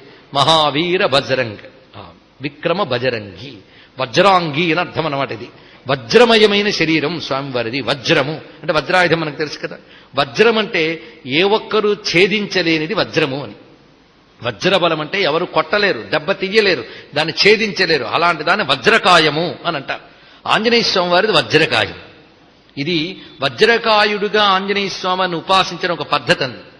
ఇది రామాయణంలోనే 2-3 చోట్ల చూపిస్తాడు. వజ్ర సంహననోపేతో హనుమాన్ మారుతాత్మజ అని బాలకాండలోనే ఏ విధంగా హనుమంతుడు అవతరిస్తాడో ప్రస్తావన చేస్తూ వాల్మీకి అంటాడు. అంతేకాదు హనుమంతుడిని చూసి సీతమ్మ వజ్రదంష్ట్రనకో భీమో వైదేహీమిదమబ్రవీత్ అని సుందరకాండలో కనబడుతుంది. వజ్రదంష్ట్ర వజ్రనఖములతో ఉంటాడట. ఈ వజ్ర ఆంజనేయుడు మంత్రం ఒకటి ఉందండి. సభలో ఎంత మేరకు చెప్పవచ్చు అది చెప్పుకోవచ్చు. నమో హనుమతే రుద్రావతారాయ వజ్రదేహాయ వజ్రనఖాయ వజ్రముఖాయ వజ్రరోమ్ణే వజ్రనేత్రాయ వజ్రదంత్రాయ వజ్రకరాయ వజ్రభక్తాయ రామదూతాయ నమః. ఇది మంత్రం. ఇది ఈ మంత్ర జపం చేస్తే ఆ శరీరానికి దృఢత్వం వస్తుంది. అందుకు శ్రద్ధగా వినేవాళ్ళు మరొక్కసారి వినవచ్చు. నమో భగవతే రుద్రావతారాయ వజ్రదేహాయ వజ్రనఖాయ వజ్రముఖాయ వజ్రరోమ్ణి వజ్రనేత్రాయ వజ్రదంతాయ వజ్రకరాయ వజ్రభక్తాయ. 8 వజ్ర శబ్దములు చూపించారు ఇక్కడ. అంటే రోమములు కూడా వజ్రములేట. ఆ పదును గాని ఇంకొకరు గాని కొడితే తట్టుకోగలిగిన శక్తి. అందుకే అద్భుతమైన మాట కూడా చెప్తాడు మహానుభావుడు తులసీదాస్. జాకీ చుబుక చోట చూరనకియా రసమద కులిద కఠోరకో అని ఒక మాట అన్నాడు. ఇది వినయ పత్రిక అనే దాంట్లో తులసీదాస్ చెప్తున్న మాట. జాకీ చుబుక చోట చూరనకియా రసమద కులిద కఠోరకు. ఇంద్రుడు వచ్చి వజ్రాయుధంతో కొట్టాడు కదా, ఆ కొట్టిన పుట్ట ఆ వజ్రాయుధ పదును దెబ్బతినేసింది రండి. స్వామి దవడ తగిలి ఆ దవడకేమీ నిజానికి కాలేదు, ఏదో చిన్న సొట్టబడింది అంతే. అది వజ్రాయుధం మీద గౌరవంతో. సరిగ్గా గరుత్మంతుడు కూడా ఈ విధంగానే ఆ వజ్రాయుధం ప్రయోగించినప్పుడు దాన్ని గౌరవించి అంత రెక్కల్లో ఒక ఈక మాత్రమే వదిలేస్తాడట. ఎందుకంటే వజ్రాయుధం ఫెయిల్ అయింది అనిపించుకోకుండా ఉండడం కోసం అంతే. అది అక్కడ గరుత్మంతుడు మళ్ళీ హనుమంతుడు ఇద్దరికి మళ్ళీ చూసుకోండి. అన్ని మార్లు వైనతేయ సమోజవే అని గరుత్మంతుడు ఉపాసన ఎంతటిదో హనుమది ఉపాసన అంతటిది. ఒక్క హనుమంతుడి గురించి మనం చెప్పుకున్నప్పుడు మనకు తెలియకుండానే ఎందరి దేవతాశక్తులు మనల్ని అనుగ్రహిస్తున్నాయో తెలుసా? ఆ గరుత్మంతుడు కూడా అనుగ్రహిస్తున్నాడు, నరసింహస్వామి అనుగ్రహిస్తున్నాడు, ఇంకోవైపు వరాహస్వామి, హయగ్రీవస్వామి, వీళ్ళందరూ వస్తారండి. వస్తారేంటి, ఇప్పటికే వచ్చారు. పోల్చుకోగలిగిన వాళ్ళు ధన్యులు. మరి చెప్పడానికి హనుమంతుడంటే ఇన్ని దేవతల సమాహారమూర్తి. ఒక్కొక్కప్పుడు ఒక్కొక్క ముఖం బయట పెడతాడు ఆయన. అందుకే ఏకాదశ ముఖాంజనేయుడున్నాడు, సప్తముఖాంజనేయుడున్నాడు, పంచముఖాంజనేయుడున్నాడు. ఇవన్నీ మంత్ర విశేషాలు. ఇవన్నీ కూడా అంటే హనుమంతుడు వివిధ సమయాల్లో తన నుంచి చూపించిన ఒక్కొక్క రకమైన బలము ఒక్కొక్క దేవతాశక్తి. ఆ బలాన్ని ఆ దేవతగా చూపిస్తారు. ఒకప్పుడు గరుత్మంతుడి బలం చూపిస్తాడు, ఒకప్పుడు హయగ్రీవ బలం చూపిస్తాడు. అది రామాయణంలో అడుగడుగున చూపిస్తాడు ఆయన. దానిని మంత్రశాస్త్రవేత్త దేవతా స్వరూపాన్ని దర్శించి మనకు పంచముఖాంజనేయ మూర్తిగా చెప్పాడు. ఈ రెండు సమన్వయించడం చేతకాక చాలా మంది రామాయణంలో పంచముఖాంజనేయుడు లేడు, ఏకాదశి ముఖాంజనేయుడు లేడు, తర్వాత మంత్రశాస్త్రంలో వచ్చేయి అని. వీళ్ళకి సరైన ఉపాసనా దృష్టి లేకపోవడం వల్ల వచ్చినటువంటి బలహీనతది. ఎలా చూడాలో హనుమంతుడు అన్ని మంత్రమూర్తులు సుందరకాండలో ఉన్నాయి. అవి చూపించడానికి మనం ఇక్కడ హనుమాన్ చాలీసా ఆధారం చేసుకుని వెళుతున్నాం. సుందరకాండలో పంచముఖాంజనేయుడు ఎక్కడెక్కడున్నాడో మనం త్వరలో చూద్దాం. మొత్తానికి ఇక్కడ ఆ గరుత్మంతుడు ఎలాగైతే వజ్రాయుధాన్ని మన్నించి కాసింత ఒక్క ఈక వదిలేట్టక్కడ పోలే అని, అంటే వజ్రాయుధం ఏం చేయలేకపోయింది, అంత వజ్రాయుధం కూడా. మళ్ళీ ఈ మహానుభావుడి దగ్గర కూడా అంతే, ఆ దవడ కాస్త నొక్కుపడింది. మరి వజ్రాయుధం ఏమైంది అంటే రసమద కుల్లిద కఠోరకో, ఆ వజ్రాయుధం పదును తగ్గిపోయి వంగిపోయిందిటండి, హనుమంతుడి గడ్డం తగిలింది అని అంటున్నాడు తులసీదాస్. అంత బలమైనది. పైగా లాల్ దేహ్ లాలీలసే అరుధరు లాల్ అంగూల్ వజ్రదేహ్ దాన బదలన జయ జయ జయ కపిసూర్ పవనతనయ హనుమాన్ అని మరొక చోట అంటారు మన తులసీదాస్ గారే. ఎన్ని చోట్ల వజ్రదేహ అనేటువంటి మాట కనబడుతున్నదో చూడండి. అంటే మంత్రశాస్త్రం అంతా ఆయన వజ్రదేహుడుగానే చూపిస్తున్నది. పైగా వజ్రాన్ని తట్టుకుని నిలబడగలిగిన వజ్రదేహమే కాదు, ఆయన శరీరము ఒక వజ్రమయం. అనేక రకాల దేవతాశక్తులు ఆయన శరీరంలో ఉన్నాయి. ఆ కారణం చేతనే ఏ ఒక్కరూ ఏమీ చేయలేరు. కనుక వజ్రాంగ బలి అనే మాటకి ప్రధానంగా గ్రహించవలసిన అర్థం ఏంటంటే ఏ ఆయుధము ఆయన దగ్గర పని చెయ్యదు గనక అది వజ్రాంగం. అది తెలుసుకోవాల్సింది. ఏ ఆయుధం ప్రయోగించినా ఆయన ఏమీ చేయలేదు, చెక్కు చెదరడు ఆయన. అందుకే వజ్రాంగ బలి బజరంగ బలి అన్నప్పుడు తెలుసుకోవాల్సింది బలమైనటువంటి ఆ శరీరంపై ఎవ్వడూ దెబ్బ తీయలేడు. ఏ ఒక్కడి దెబ్బ తగలని దివ్య శరీరం అది. దానికి మనకు అనేక ఉదాహరణలు కనబడుతూ ఉంటాయి. ముఖ్యంగా ఇంద్రజిత్తు చేసిన పని కనిపించిన ప్రతి రాక్షసుని కొడుతూనే ఉన్నాడు ఆయన. ఎప్పుడు లంకలో వరుసగా మంత్రి సప్తకాన్ని కొట్టాడు, సేనాపతులను కొట్టాడు, అక్షకుమారుని కూడా కొట్టాడు ఒక్కొక్కటి. గుర్తుంది కదా సుందరకాండలో. చివరికి ఇంద్రజిత్తు వచ్చాడు. ఇంద్రజిత్తు రకరకాల శస్త్రములు వేస్తున్నాడు, అస్త్రములు వేస్తున్నాడు. అన్నీ కూడా హనుమంతుడి దగ్గర దెబ్బతినేస్తున్నాయి. ఆఖరికి ఇతడిని చంపలేము అని తెలిసిపోయింది ఎవరికి? ఇంద్రజిత్తుకి. నాన్న చెప్పేశాడు అది ఆవేశంతో, చంపి తీసుకురా అని. ఇతడిని ఎవరు చంపలేరు, అవధ్యోయం, ఈయనెవరు చంపలేరు. మరి ఏం చేయాలి? అస్త్రంతో బంధించగలనేమో, ప్రయత్నిస్తాను అన్నాడు. అస్త్రాల్లోకెల్లా పెద్ద అస్త్రం బ్రహ్మాస్త్రం. అది ప్రయోగించాడండి. ఆ బ్రహ్మాస్త్రం వెయ్యగానే అధాటను ఉన్నటువంటి హనుమ ఒక్కసారి పడ్డాట కింద. ఏమిటిది అనుకున్నాడు. నన్ను పడగొట్టేదేది? అది పెద్దది బ్రహ్మాస్త్రం. ఇది అయితే నాకు బ్రహ్మగారు ఇచ్చిన వరం ఉన్నది, అది కూడా నిన్నేమీ చెయ్యదు అని. కానీ కాసేపు గౌరవిస్తాను అనుకున్నట్టు చూడండి. అంతేగాని బ్రహ్మాస్త్రం కూడా పని చేయలేదంటే బ్రహ్మాస్త్రానికి అవమానం కదా. అందుకు కాసేపు గౌరవిస్తానని బ్రహ్మాస్త్రానికి కట్టుబడ్డట్టు ఉన్నట్ట.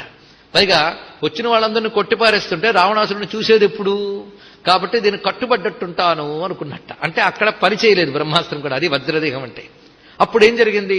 అక్కడున్న రాక్షసులు వెంటనే తొందరపడిపోయి వచ్చి ఎవరూ బంధించలేనటువంటి హనుమంతుడిని ఇప్పుడు బ్రహ్మాస్త్రం బంధించింది అని తాడు తెచ్చుకొచ్చి కట్టారండి. ఇక్కడ పిచ్చిన ఆయనలు అనుకున్నాడు ఎవడు? ఇంద్రజిత్తు. ఎంత పిచ్చి పనిచేశారు వీళ్ళు. ఎందుకంటే అస్త్రము చేయి బంధింపబడిన వాడికి బయట మరొక తాడు గాని కర్ర గాని తగిలితే అస్త్రశక్తి విడిచిపెట్టేస్తుంది. ఇప్పుడు హనుమంతుడిని విడిచిపెట్టేస్తే మనం వీళ్ళందరూ ఏమైపోతారని. కానీ హనుమంతుడికి తెలిసి విడిచిపెట్టేసిందని. కానీ ఆ తాడు కట్టబడ్డట్టు నటించాడు ఆయన. ఆ నటించాడని తెలియదు ఇంద్రజిత్తుకి. బంధింపబడ్డాను అనుకుని నాతో వచ్చేస్తున్నాడు అనుకున్నాడు ఆయన. కానీ బంధింపబడ్డట్టు వస్తున్నాడు ఆయన. అక్కడ ఆ వస్తున్నంతసేపు ఇంద్రజిత్తు టెన్షన్. ఎప్పుడో తెలిసిపోయి నన్ను ఏ అస్త్రము బంధించలేదని ఒక్కసారి విదిలించాడా ఆ తాడు ఏమవుతుంది? మొక్కలవుతుంది. కానీ రావణాసురుని చూడాలని సరదాతో కాసి భరించాడు అక్కడ. అదండి వజ్రదేహం అంటే. ఈ ఘట్టాలన్నీ తలంచుకుని అప్పుడు మహావీర విక్రము బజరంగి అనగానే ఇన్ని మననం చేస్తే చాలు రక్షించగలిగేటటువంటి ఘట్టాలు మనం ఇప్పుడు స్మరించుకున్నాం. ఆ ఘట్టాల స్మరణ అలాంటిది. ఈ ఘట్టాలు స్మరించిన వారికి కూడా ఏ బాధ లేకుండా స్వామి చూస్తాడు. అందుకే వజ్రాంగి అనే మాటలో ఇది ప్రధానమైనటువంటి అర్థాన్ని మనం గ్రహిస్తున్నాం. మరొక విశేషం ఏంటంటే ఆ వజ్రాంగ బలి అనే దానికి ఏ ఒక్కరూ చెయ్యలేనిది తన శరీరంతో ఆయన చేసి చూపించాడు వజ్రాంగంతో. ఉదాహరణకి ఆ మహావీర విక్రమ బజరంగి మూడింటికి కలిపిన ఎన్నో ఉదాహరణలు చూపించవచ్చు. కానీ ఏ ఉదాహరణ చెప్పుకుంటే మనకు పుణ్యము పురుషార్థము వస్తుందో, వినినంత మాత్రమునే ఒక ఫలితం వస్తుందో, ఆ మంత్రమయమైన ఘట్టాలు మాత్రమే ఇక్కడ మీకు తీసుకొచ్చి చూపిస్తూ ఉన్నాం. అందుకని తెలిసిందే లేండి అని పొరపాటును కూడా అనుకోవద్దు. ఎప్పుడు మననం చేసుకోవాల్సిన ఘట్టములివి. హిమవాన్ మందరో మేరు త్రైలోక్యం వా సహామరై శక్యం భుజాభ్యాం ఉద్ధర్తం నశక్షో భరతారుజ. రావణాసురుడు యుద్ధభూమిలోకి వచ్చాడు. ఆ వచ్చి యుద్ధం చాలా భయంకరంగా జరుగుతోంది. అందులో లక్ష్మణస్వామి ఎదుర్కొన్నాడు రావణాసురుడిని. తన శక్తి ఆయుధాన్ని ప్రయోగించాడు రావణాసురుడు. ఆ శక్తి ఆయుధంతో పడిపోయాడు లక్ష్మణస్వామి. నిశ్చేష్టుడి పడిపోయాడు ఆశ్చర్యకరంగా. ఈ లక్ష్మణస్వామిని ఎత్తుకుపోదాం అనుకున్నాడు. ఎందుకంటే సీతారామ లక్ష్మణులు ముగ్గురు కలిసి కదా వనవాసానికి వచ్చారు. అందుకు రామచంద్రమూర్తి యొక్క శక్తి దెబ్బతీయాలి అంటే ముందు సీతను తీసుకువెళ్ళి దాచిపెట్టాడు. ఇప్పుడు ఈ లక్ష్మణస్వామిని కూడా తీసుకెళ్ళిపోదామని అనుకున్నాడు. అనుకుని క్రింద పడినటువంటి లక్ష్మణస్వామిని తీసుకుపోదామని వచ్చాడు. ఎంతండి లక్ష్మణస్వామి అంటే ఆ మాత్రం ఉన్నాడు. రావణుడు ఎప్పటివాడు, పైగా 10 తలకాయల వాడు, 20 చేతులు వాడు. ఈయన 2 చేతులు వాడు, 1 తలకాయ వాడు. ఈయన ఎంతసేపు ఒక చెయ్యి పెట్టేట వల్ల కాలేదానికి. ఏ మహానుభావుడు సంకర్షణ ఆదిశేష రూపంతో సమస్త పృథ్వీని భరిస్తూ ఉన్నాడో ఆ మహాత్ముడిని ఎత్తగలరా అండి అంత తేలిగ్గా? ఎత్తుదామని ప్రయత్నించాడు. కానీ ఇక్కడ వాల్మీకి ఓ మాట అంటున్నాడు, హిమవాన్ మందరో మేరు తైలోక్యం వా సహా అమరై. హిమవత్పర్వతం గాని, మందర పర్వతం గాని, మేరు పర్వతం గాని, లేదా దేవతలతో సహా ముల్లోకాలు గాని వీటిలో వేటినైనా ఎత్తవచ్చు గాని లక్ష్మణస్వామిని ఎత్తడం సాధ్యం కాదు. అది ఆయన యొక్క శక్తి. అలాంటి అతన్ని ఎత్తుదామని ప్రయత్నిస్తున్నాడు. మూతి బిగిస్తున్నాడు, 20 చేతులు పెడుతున్నాడు, వల్ల కావట్లేదు. దూరం నుంచి చూస్తున్నట్టు ఆంజనేయ స్వామి వారు ఒక్కసారి దుముకొచ్చాడు స్వామి. వచ్చి తతక్రుద్ధో వాయుసుతో రావణం సమభిద్రవత్ ఆజఘానో రసిక్రుద్ధో వజ్రకల్పేన ముష్టినా. ఎందుకు ఏ ఉదాహరణ తీసుకుంటున్నామో తెలుస్తుంది కదా. వజ్రకల్పేన ముష్టినా తిన్నగా వచ్చి గుండె మీద ఒక గుద్దుగుద్దెట్టండి ఆంజనేయ స్వామి వారు. దేనితో? వజ్రకల్పేన ముష్టినా. వజ్ర సమానమైనటువంటి తన పిడికిలతో గుద్దాడు. ఎప్పుడైతే ఆ విధంగా దెబ్బతిన్నాడో తేన ముష్టి ప్రహారేణ రావణో రాక్షసేశ్వర జానుభ్యామద్భూమౌ చచాల చ పపాత చ. వెంటనే ఆ మోకాళ్ళ మీద చిరుకులు పడిపెట్టాడు దెబ్బకొక్కసారి. అంత రావణాసురుడు. ఎవడైతే కైలాసాన్ని కూడా కదిలించగలిగాడో వాడు హనుమంతుడు దెబ్బకి కింద పడిపోయాడు. అప్పుడు ఆస్యైశ్చ నేత్రై శ్రవణై పపాత రుధిరం బహు విఘూర్ణమానో నిశ్చేష్టో రథోపస్థ ఉపావిశత్. కంటి నుంచి, ముక్కు రంధ్రాల నుంచి, చెవుల రంధ్రాల నుంచి నెత్తురు వచ్చిందిలేండి. ఎక్కడ కొడితే ఎక్కడ నెత్తురు వచ్చిందో చూడండి. అది హనుమంతుడి దెబ్బ అంటే. ఆ నెత్తురు వచ్చి పడిపోయాడు ఆయన. అప్పుడు ఆంజనేయ స్వామి వారు అవలీలగా లక్ష్మణస్వామిని ఎత్తుకుని తిన్నగా తీసుకుని రామచంద్రమూర్తి దగ్గర పెట్టేట. అక్కడ రావణాసురుని కొట్టడం ఒకటి, లక్ష్మణస్వామిని ఎత్తడం ఒకటి. ఈ రెండిట్లో మహావీర విక్రమ బజరంగి చూపిస్తున్నాడు. ఈ ఘట్టం చెప్తూ గొప్ప మాట అంటున్నాడు వాల్మీకి. వాయుసూనోహ సుహృత్వేన భక్త్యా పరమయాచ సహ శత్రూణామప్రకంచోపి లఘుత్వమగమత్ కపౌ. ఈ మాటలో ఉన్న అర్థం చూడండి. లక్ష్మణస్వామిని రావణాసురుడు ఎత్తలేకపోయాడు, ఆంజనేయుడు సులభంగా ఎత్తగలిగాడు. లక్ష్మణుడు ఎవరండి? విష్ణువే కదా. ఇప్పుడైనా ఎత్తగలగడం. ఆ లక్ష్మణుణ్ణి రాముణ్ణి కూడా భుజాల మీద ఎత్తుకున్నవాడు మహానుభావుడు, మర్చిపోవద్దు. మొట్టమొదటి సుగ్రీవుడి దగ్గరికి తీసుకెళ్ళినప్పుడే భుజాల మీద ఎత్తుకుని తీసుకెళ్ళాడు. అంతేకాదు మొట్టమొదట రావణుణ్ణి ఎదుర్కొంటాడు రామచంద్రమూర్తి. మొట్టమొదటి యుద్ధం. ఆ యుద్ధంలో రావణాసురుడేమో రథం మీద ఉంటాడు, రామచంద్రమూర్తి క్రింద ఉంటాడు. మా స్వామికి రథం లేకపోవడం అనుకున్నట్టు ఆంజనేయ స్వామి వారు. వాడికి ధీటుగా ఉండాలిగా, ప్రత్యర్థికి ధీటుగా ఉండాలి కదా. ఆ రథం దెబ్బతింటుందేమో కానీ ఈ రథం దెబ్బతింది స్వామి, నా భుజం ఎక్కువ అన్నట్టు ఇక్కడ. అప్పుడు భుజమెక్కి రామచంద్రమూర్తి మొదటి యుద్ధం అంతా రావణాసురుడితో ఆ విధంగా చేశాడు. అంటే అటు రాముణ్ణి ఇటు లక్ష్మణుణ్ణి కూడా భుజం మీద ఎత్తుకున్నాడు. లక్ష్మణస్వామిని ఎత్తలేకపోయాడు రావణాసురుడు, ఇంకా రాముణ్ణి ఎత్తగలడు అని ఎత్తలేడని వేరే చెప్పనక్కర్లేదు కదా. వాళ్ళిద్దరినీ కూడా భుజాన్ని ఎత్తుకున్నాడు. ఇక్కడ ఒక మాట అంటున్నాడు వాల్మీకి. దీనిలో అర్థం ఏమిటి అంటే అహంకారం భగవంతుడిని ఎత్తుకోలేదు, భక్తి ఒక్కటే భగవంతుడిని ఎత్తుకోగలదు. ఇది దీని యొక్క విషయం కదా. భక్తి మాత్రమే భగవంతుడిని ఎత్తుకోగలదు, ఇంకెవరూ ఎత్తుకోలేదు. అందుకే హనుమంతుడు భుజం మీద ఉన్న రాముడిని ఒక్కసారి ధ్యానం చేయండి, అది గొప్ప ధ్యానం. అది భక్తి ఎత్తుకున్న భగవంతుడు, అది అన్నమాట ఆ విషయం. అందుకే ఏ విధంగా ఉన్నాడయ్యా మా రామచంద్రమూర్తి హనుమంతుని యొక్క భుజం మీద అంటే కనకక్ష్మాధరమందు నీల నవమేఘంబోయనంఠీవిగా హనుమద్వీర భుజంబుపై వెలిగి ఘోరాకార దైతేయులన్ దునుమంగాజను నీదు మూర్తి మనమందున్ జయమై జూచితిన్ ఘన సద్భక్తియే నిన్ను ఎత్తు కళకాగా రామచంద్ర ప్రభు రామచంద్ర ప్రభు. కనకక్ష్మాధరమందు నీలనవమేఘంబోయనన్. బంగారు కొండ కొన మీద నీలమేఘం ఉంటే ఎలా ఉంటుందో అలాగా బంగారు శరీరంతో ఉన్న ఆంజనేయ స్వామి భుజం మీద నీలమేఘశ్యాముడైన రామచంద్రమూర్తి ప్రకాశిస్తున్నాడు. అందుకు భక్తి ఒక్కటే భగవంతుణ్ణి ఎత్తుకోగలదని రుజువు చేస్తున్నారు. అందుకే ఆ వజ్రాంగి అయినటువంటి స్వామి బలాన్ని ఇక్కడ కూడా మనం వజ్రకల్పేన ముష్టినా అనే మాట ద్వారా గ్రహించాం. ఇన్ని రకాలుగా స్వామి యొక్క ఆ దివ్యమైనటువంటి వజ్రకాయానికి మనం నమస్కారం చేసుకుందాం. పైగా ఈయనకు వజ్ర శరీరం చిన్నప్పటి నుంచి ఉందని శాస్త్రం మనకు కనబడుతుంది. కౌపీన కటి సూత్రాభ్యాం విరాజంతం మహాభుజం ఆశ్చర్యభూతం లోకానాం వజ్ర సంహననం కపిం అని పరాశర సంహిత అంజనాదేవికి పుట్టిన చిన్న హనుమంతుడిని వర్ణిస్తూ మహాభుజములతో మొత్తం దేవతలకు కూడా ఆశ్చర్యం కలిగేటువంటి వజ్రకాయంతో ఉద్భవించాడు ఆంజనేయ స్వామి వారు అని. అంటే జన్మతః ఆయన వజ్రకాయుడే. పైగా ఇంత దెబ్బతిన్న తర్వాత కొంతసేపటికి తేరుకుని రావణాసురుడు అంటున్నాడు, అధాస్వస్య మహాతేజ రావణో వాక్యమబ్రమిత్ సాధువానరా వీర్యేణ శ్లాఘనీయోసి మే రిపు. నువ్వు శత్రువైనా నీ బలం చూస్తే పొగడకుండా ఉండలేకపోతున్నానయ్యా, అద్భుతం నీ బలం అన్నట్టండి. దెబ్బతిన్నవాడు పొగడ్డం అనేది చాలా ఆశ్చర్యం. మొత్తానికి ఆ విధంగా రావణుడే పొగుడెట్ట. ఇప్పుడు తర్వాతి మాట, కుమతి నివార సుమతి కేసంగి. ఇది చాలా ముఖ్యం. ఎందుకంటే ఆధ్యాత్మిక సాధన అంటే చాలా మంది అనుకుంటారు ఏదో అద్భుతం జరిగిపోవడమే ఆధ్యాత్మిక సాధన యొక్క ఫలమని.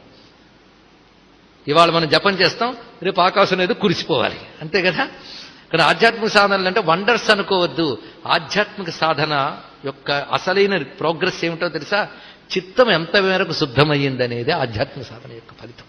అందుకే మనం చేసే ఆధ్యాత్మిక సాధనలన్నీ దేనికోసమురా అంటే చిత్తస్య శుద్ధయే అన్నారు మహానుభావులు శంకర భగవత్పాలు వారు. చిత్తశుద్ధి కోసమే ఉపాసన, చిత్తశుద్ధి కోసమే సాధన, ఇంకా దేనికి సాధన కాదు. సాధన చిత్తశుద్ధి కోసమే, అభీష్ట సిద్ధి అనేది కాదు. మమ ఉపాత్త దురితక్షయార్థం శ్రీ పరమేశ్వర ప్రీత్యర్థం. ఇందుకే సాధన. మిగిలినవన్నీ మనం వేసే వేషాలవి. అందుకు చిత్తశుద్ధి కోసమే సాధన అంతా కావాలి. అది కావాలి అంటే ఏ దైవాన్ని మనం ఆరాధిస్తున్నామో ఆ దైవాన్ని శరణు వేడాలి. నా చిత్తాన్ని నిగ్రహించుకో అంటారు కానీ నా వల్ల కాదయ్యా, నీ సహకారం కావాలి, నువ్వు అనుగ్రహించాలి అని అంటే అని తప్పకుండా చిత్తశుద్ధి ఆయన దయ వల్లే వస్తుంది. అందుకే కుమతి నివారు అది కావలసింది. కుమతిని పోగొట్టువాడు కుమతి అంటే తెలుస్తున్నందు కదా చెడు బుద్ధి. చెడు బుద్ధిని పోగొడతాడు స్వామి. హనుమదుపాసన ఫలితం ముందు కావలసింది కుమతి నివారు.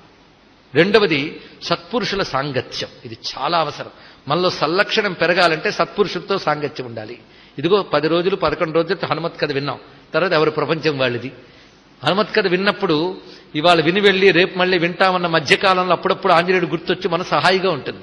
అయిపోయిన తర్వాత మళ్ళీ ప్రపంచమంతా మళ్ళీ అంటుకుని మనకి వికారాలు. కానీ ఎప్పుడూ భగవంతుడు మన నుంచి దూరం కాకుండా ఉండాలి అంటే ఎప్పుడూ సత్సాంగత్యం ఉంచుకోవాల్సిందే. సత్సంగం మాత్రమే మనలో సత్తుని కాపాడుతుంది. అందుకు కుమతి నివార సుమతికే సంగి. ఈ మాట చెప్తాడు నారదుడి భక్తి సూత్రాల్లో. తదేవ సాధ్యతాం తదేవ సాధ్యతాం. సత్సంగాన్ని సాధించు, అంతేకాదు దుస్సంగాన్ని విడిచిపెట్టు. రెండు, సత్సంగాన్ని సాధించు అని చెప్పాలి, దుస్సంగాన్ని విడిచిపెట్టని చెప్పాలి. దేన్ని పట్టుకోవాలో దేన్ని వదలాలో తెలియాలండి. దుస్సంగం ఒకటి మహాప్రమాదం. దుస్సంగం అంటే దుష్టులని కాదు, దుష్ట బుద్ధులతో సంఘం కూడా. అందుకు కుమతి నివారు చాలా గొప్ప మాట.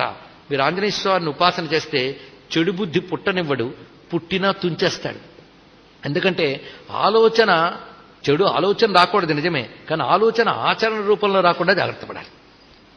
ఒక ఆయన మీద మహా కోపం వచ్చింది, ఏదో మాట విన్నాడు.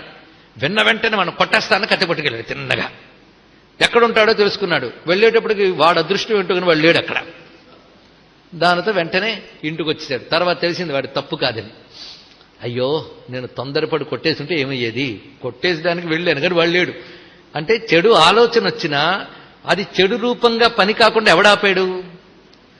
ఏ పుణ్యమో ఆపింది, లేకపోతే వాడిని కొట్టిన మహాపాపం కూడా వచ్చేది. అందుకే భగవంతుడిని ఆరాధన చేస్తుంటే చెడు బుద్ధి పుట్టించడు. ఒకవేళ ప్రారబ్ధవశాత్తు దుర్వాసనల వల్ల చెడు బుద్ధి పుట్టినా అది చెడు పనిగా రానివ్వకుండా ఎక్కడైనా ఆపుతాడు, లేకపోతే మరో పాపం మనకు వస్తుంది. ఇది ఎప్పుడు గుర్తుపెట్టుకుని స్వామి నా బుద్ధిని సరి అయిన మార్గంలో నడిపించు అని అడగండి. అంతకు మించిన గొప్ప ప్రార్థన లేదు. మనమందరం భగవంతుడికి ప్రార్థన అంటే లిస్టు కూడా పక్కన పెట్టుకుంటాం, కోరికల లిస్టు. మనకి ఆ లిస్టు చదివినప్పుడు మనకే ఆయాసం వస్తుంది, వినడానికి ఆయనకేమొస్తుంది నాకు తెలియదు, అన్నుంటాయి. అందుకే శాస్త్రం భగవంతుని ఏం కోరుకోవాలంటే గొప్ప మాట కోరుకుందండి. చిన్న మాట, సనో బుద్ధ్యా శుభయా సంభ్యునక్తు. ఉపనిషత్తులో మంత్రం ఇది, శ్వేతాస్తోత్రం చెప్తోంది. సనో బుద్ధ్యా శుభయా సంభ్యునక్తు. ఆ భగవంతుడు నా బుద్ధిని శుభమైన సంకల్పాలతో కలుపుగాక. ఏం కావాలండి? బుద్ధిని బాగు చేయమని అడగడం కంటే గొప్ప కోరిక ఏమీ లేదండి. అది కుమతి నివార సుమతికే సంఖ్య. నాలో కుబుద్ధిని పోగొట్టు సద్బుద్ధులతో నా మనస్సుని అనుబంధం చెయ్యు, కలుపు, సుమతికే సంగి. ఇది చాలా ముఖ్యం. అలా కాపాడతాడా అండి? కాపాడాడు. చూడండి, ఎప్పుడెప్పుడు మన బుద్ధుల్లో చెడు కాస్త మొలకెత్తనా ఎలా సవరిస్తాడనేది ఆయన ఆశ్రయించిన వారిని ఎలా కాపాడాడు అన్నది బట్టి తెలిసిపోతుంది. ఉదాహరణకి ఆయన ఆశ్రయించినటువంటి మహానుభావుడు హనుమద్ ఉపాసకులు కొందరు ఉన్నారండి. రామాయణం పరిశీలిస్తే హనుమద్ భక్తుల్లో హనుమంతుడిని అంటి పెట్టుకుని ఉన్న వాళ్ళు కొందరు ఉన్నారు. ఏ కష్టం వచ్చినా అన్ని విడిచిపెట్టారు, కానీ హనుమంతుడిని మాత్రం విడిచిపెట్టలేదు. తనని విడిచిపెట్టకుండా పట్టుకున్న వాళ్ళని తాను ఎంత అనుగ్రహిస్తాడో తెలియాలి. అలా పట్టుకున్న వాళ్ళలో మొట్టమొదటివాడు సుగ్రీవుడు. సుగ్రీవుడు ఆంజనేయ ఉపాసకుడు, జాంబవంతుడు ఆంజనేయ ఉపాసకుడు. ఇవి తెలియాలంటే దానికి సంబంధించిన శాస్త్రం చూడండి. మంత్రశాస్త్రంలో హనుమంతుడి ధ్యాన శ్లోకం చెప్తున్నారు. బాలార్కాయుత తేజసం త్రిభువన ప్రక్షోభకం సుందరం నాదేనైవ సమస్త దానవగణాన్ సంత్రాసయంతం ప్రభుం సుగ్రీవాది సమస్త వానరగణై సంసేవ్య పాదాంబుజం శ్రీమద్రామ పదాంబుజ స్మృతిరతం ధ్యాయామి వాతాత్మజం అని మనకి సంహితా గ్రంథాలు చెప్తున్నాయి. హనుమంతుడు ఎలాంటి వాడంటే ఆయన వేల కొలది ఉదయ సూర్యులు ఎలా ఉన్నారో అంత ప్రకాశంతో ఉన్నట్ట, సుందరముగా ఉన్నట్ట. ఆయన పేరే సుందరం కదా. పైగా ఒక్కసారి అట్టహాసం చేశాడా, నాదం చేశాడా, అసురులు గుండెలు ఆగిపోతున్నాయట. ఆయన కొలుచుకుంటున్న వాళ్ళు ఎవరంటే సుగ్రీవాది సమస్త వానరగణై. వాలి వెంట పెడుతూ ఉంటే పరిగెత్తాడు, కానీ హనుమంతుడిని వదలలేదండి సుగ్రీవుడు. ఆ ఒక్కదానికి హనుమంతుడు ఎంత ఉపకారం చేశాడో తర్వాత చెప్పుకుందాం, కానీ మీకు తెలుసు ఇప్పటికే. పైగా అంటి పెట్టుకున్నాడు గనక ఎప్పటికప్పుడు జాగ్రత్తగా కనిపెట్టుకుంటూ బుద్ధిని బాగు చేశాడు. చూడండి సుగ్రీవుడికి. ఉదాహరణకు సుగ్రీవుడు తీసుకుంటే తర్వాత అన్నీ చెప్పుకోవచ్చు. మొట్టమొదటి సుగ్రీవుడు రామచంద్రమూర్తిని చూసి భయపడిపోయాడు. అయ్యా, భయం కుమతి రాకూడదు. భయం అనేది కుమతి. బుద్ధికి భయం వచ్చిందో దెబ్బతినిస్తావు. భయపడకు, కొంచెం ఆలోచించి నిర్ణయం తీసుకోవాలి, కానీ భయపడి నిర్ణయం తీసుకుంటావా? అవతల వాళ్ళెవరో తెలుసుకోకుండా నీ అంతటి నువ్వే ఏదో అనుకుని భయపడుతున్నావు. ఇదిగో ఆ భయం నేను పోగొడతాను, వెళ్తానుండు అని వెళ్ళాడు. అంటే బుద్ధి చెప్పాడే లేదా? కుమతి నివారు. అంతేకాదు, తిరిగి ఆ తర్వాత వాలి వద్ద జరిగిపోయింది. సుగ్రీవుడు పట్టాభిషిక్తుడయ్యాడు. పోయిన రాజ్యం అంతా తిరిగి వచ్చింది. సుఖాలు మరిగాడు. ఆ సుఖాల్లో పడిపోయి ఉన్నాడు. రామచంద్రమూర్తికి చాతుర్మాస్యములు పూర్తయిపోయాయి, కానీ సీతాన్వేషణకు సుగ్రీవుడు ఏ ప్రయత్నము చేయలేదు. ఆ చేయనప్పుడు జరిగినది ఏమిటి? రామచంద్రమూర్తికి మహా కోపం వచ్చింది. చెప్పిన పని చేయలేదే మిత్రుడు అని. హెచ్చరించాలి కదా. ఎంత కరుణామయుడైనా సమయానికి హెచ్చరించాలండి. ఆ హెచ్చరిక ఎలా పంపాడు? లక్ష్మణస్వామి ద్వారా వెళ్ళింది. ఆ లక్ష్మణుడు వెళ్ళాడు తిన్నగా సుగ్రీవుని చివాట్లు పెట్టడానికి. ఇక్కడ విశ్వనాథ వారు గొప్ప మాట అంటారు. సూర్యుడు నేరుగా కాంతిని ఇవ్వడం కంటే అదొక అద్దం మీద రిఫ్లెక్ట్ అయి మన మీదకి వచ్చిందనుకోండి, భరించడం కష్టం. చూడండి, ఎప్పుడైనా సూర్యకాంతి మీద పడడం కంటే అద్దం మీద పడి మన మీదకి వస్తే ఇంకా తీవ్రంగా ఉంటుందిట.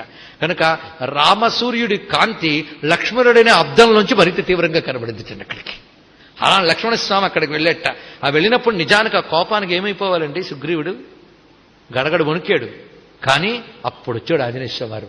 అటు లక్ష్మణస్వామిని తప్పు చేశాడు, క్షమించవయ్యా అంటూ అటు లక్ష్మణస్వామి యొక్క కోపం సుగ్రీవుడి మీద పడకుండా అతన్ని చల్లబరిచాడు. అదే సమయంలో సుగ్రీవుడిని వెనకేసుకొచ్చి మా వాడు కరెక్ట్ చేశాడు అనలేదు. సుగ్రీవుడిని మందలించాడు, నువ్వు జాగ్రత్తగా ప్రవర్తించాలి. ఎందుకంటే ఒకరి ద్వారా మనం ఒక మేలు పొందినప్పుడు ఎంత తొందరగా ప్రత్యుపకారం చేద్దామా అనే తాపత్రయం ఉండాలి. ఇది చాలా ముఖ్యమైన అంశము. దీని కృతజ్ఞత అనే గుణం అంటారు.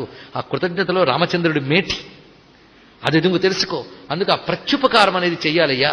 నువ్వు భోగం అనుభవించడం కంటే ముందు ప్రత్యుపకారం గురించి ఆలోచించాలని బుద్ధి చెప్తాడు. ఆ బుద్ధి చెప్పేటప్పుడు ఎన్ని రకాలు. ఒకవైపు ఆయనని సంస్కరిస్తున్నాడు, ఇంకోవైపు లక్ష్మణుడు కోపం వల్ల సుగ్రీవుడికి ప్రమాదం కలగకుండా కాపాడాడు. అది హనుమంతుడు తన భక్తుడిని అంత జాగ్రత్తగా కాపాడుకుంటాడు. అది ప్రమాదం రానివ్వకుండా కాపాడుతూనే మన బుద్ధిని బాగు చేస్తాడు. అది కనిపిస్తుంది. పైగా హనుమంతుడికి దగ్గర కావాలి అంటే మనం పెంచుకోవలసి సుమతి. అందుకే సుమతికే సంగి. సంగి అంటే సంగం అంటే స్నేహం. ఆయన ఎవరితో స్నేహంగా ఉంటాడంటే సత్పురుషుడితో స్నేహంగా ఉంటాడు. ఇది తెలుసుకుంటే మనకేం తెలిసింది? ఆంజనేయ స్వామి వారికి మనం దగ్గర కావాలి అన్నా, ఆంజనేయుడు మనకు దగ్గర కావాలన్నా మనకు ఉండవలసింది ఏమిటి? సుమతి. కుమ్ముతొద్దు. అందులో చెడ బుద్ధిని పోగొడతాడు, చెడ్డ బుద్ధి ఉన్న వాళ్ళకి దెబ్బ తీస్తాడు ఆయన. కానీ మనలో సుమతి పెంచుకుంటే ఆయన మనకి మిత్రుడైపోతాడు. ఇది చెప్తున్నారు కదా.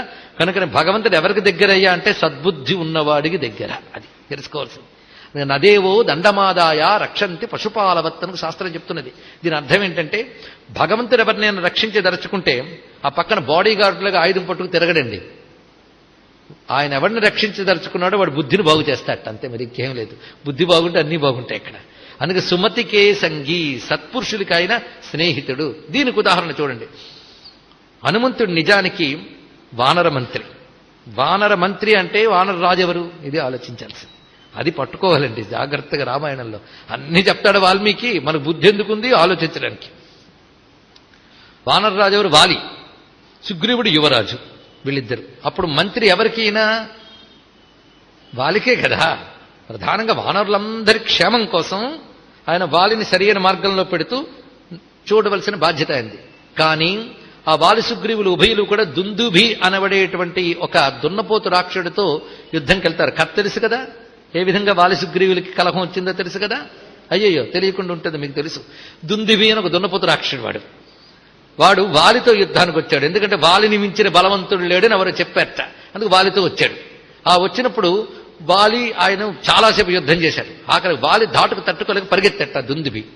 ఆ దుందుబి అంటే వాలి పరిగెత్తాడు. అలా గుహలకు దూరారు. చెప్పాడు వాలి సుగ్రీవుడు, నేను గుహాద్వారం వద్ద ఉండు, నేను లోపలికి వెళ్ళి యుద్ధం చేస్తాను అన్నట్టు. ఎప్పటికీ రావట్లేదండి వాలి. పైగా దుందుబి యొక్క పరాక్రమం కూడా తెలిసేవాడు, పెద్ద రాక్షసుడు. ఏమైందా అన్నగారికని భయపడుతూ బయట ఉన్నాడు.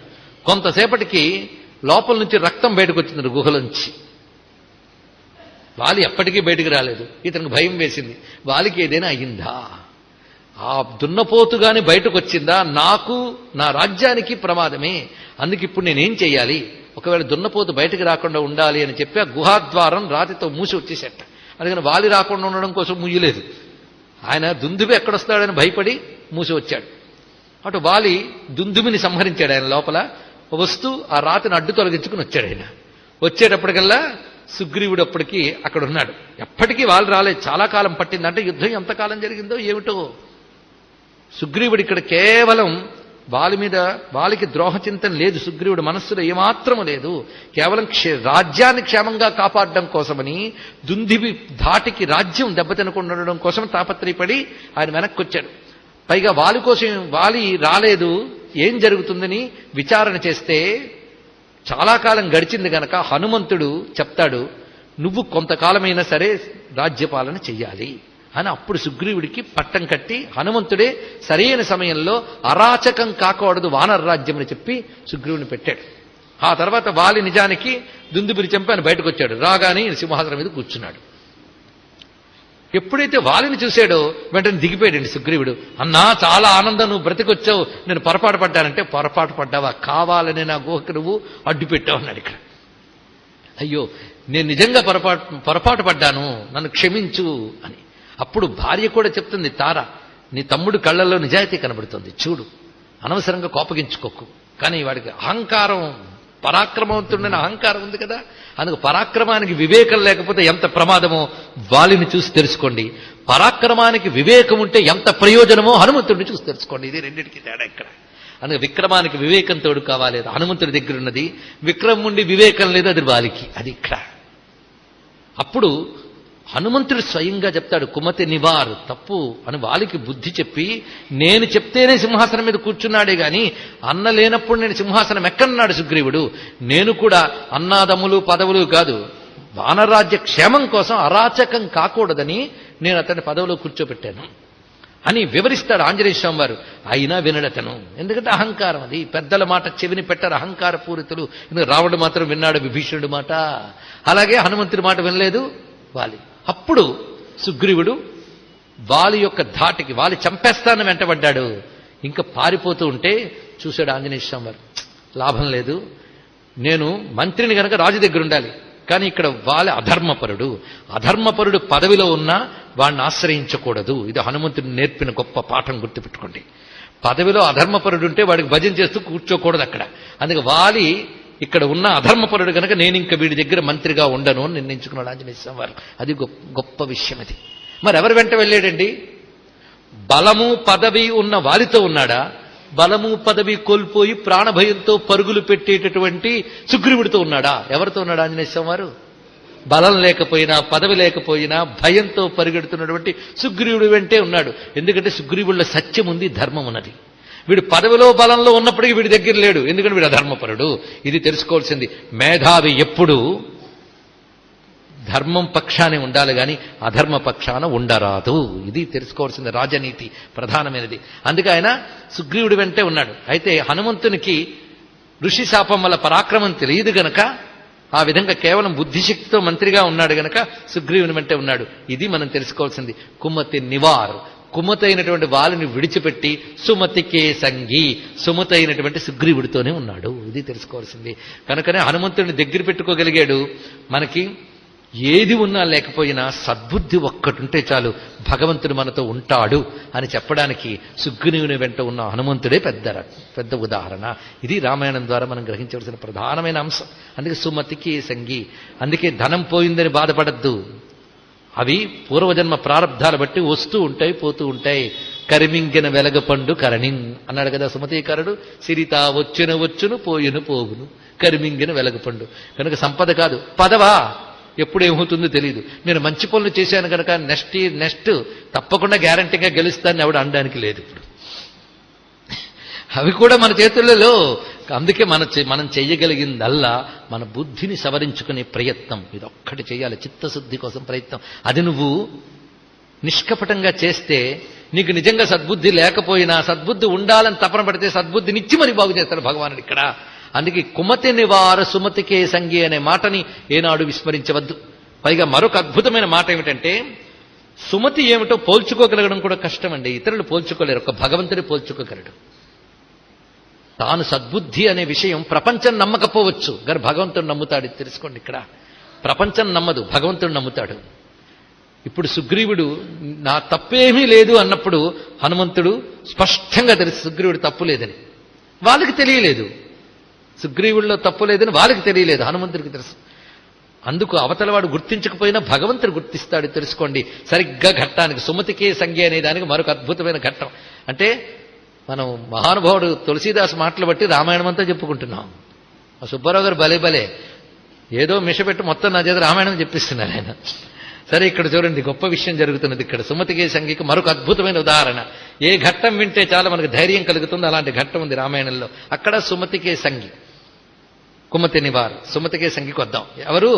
విభీషణుడండి. చూశాడు రావణాసుడికి బుద్ధి చెప్పాడు వినలేదు రావణాసురుడు. శతపోరాడు, ఎన్ని మార్లు చెప్పాడో, నువ్వు చేసిన తప్పు, దీనివల్ల దెబ్బతింటావు, ఇప్పటికీ అపశకునాలు చాలా కనబడుతున్నాయి, ఇప్పటికీ మించిపోయింది లేదు. సీతమ్మని రామచంద్రమూర్తికి అప్పగించి శరణు వేడు, నువ్వు బాగుపడతావు, రాక్షస వంశం బాగుంటుంది, లేకపోతే సమూల నాశనమైపోతుంది. ఇది శాస్త్రం, ఇది సత్యం, ఇది రాజనీతి, ఇది ధర్మం అని మొరబెట్టుకు చెప్పాడా లేదా? ఆయన చెప్పాడు, మాల్యవంతుడు చెప్పాడు, ఆయన వెళ్ళలేదు రావణాసురుడు. అప్పుడు విభీషణుడు ఇంకా చేసేది లేక బయలుదేరాడు. పైగా నిండు సభలో ఇంద్రజిత్తు కూడా అవమానించట. ఆఖరికి చిన్నపిల్లాడు ఇంద్రజిత్తు వాడే అవమానించాడండి. ఈ బాబా ఎప్పుడూ ఇంతే. మనలో పనికిమాలిన వాడు ఎవడైనా ఉన్నాడంటే, పౌరుషం లేని వాడు ఎవడైనా ఉన్నాడంటే విభీషణుడే. ఇతను ఎప్పుడు కూడాను మన పరాక్రమాన్ని కించపరుస్తూ ఉంటాడు.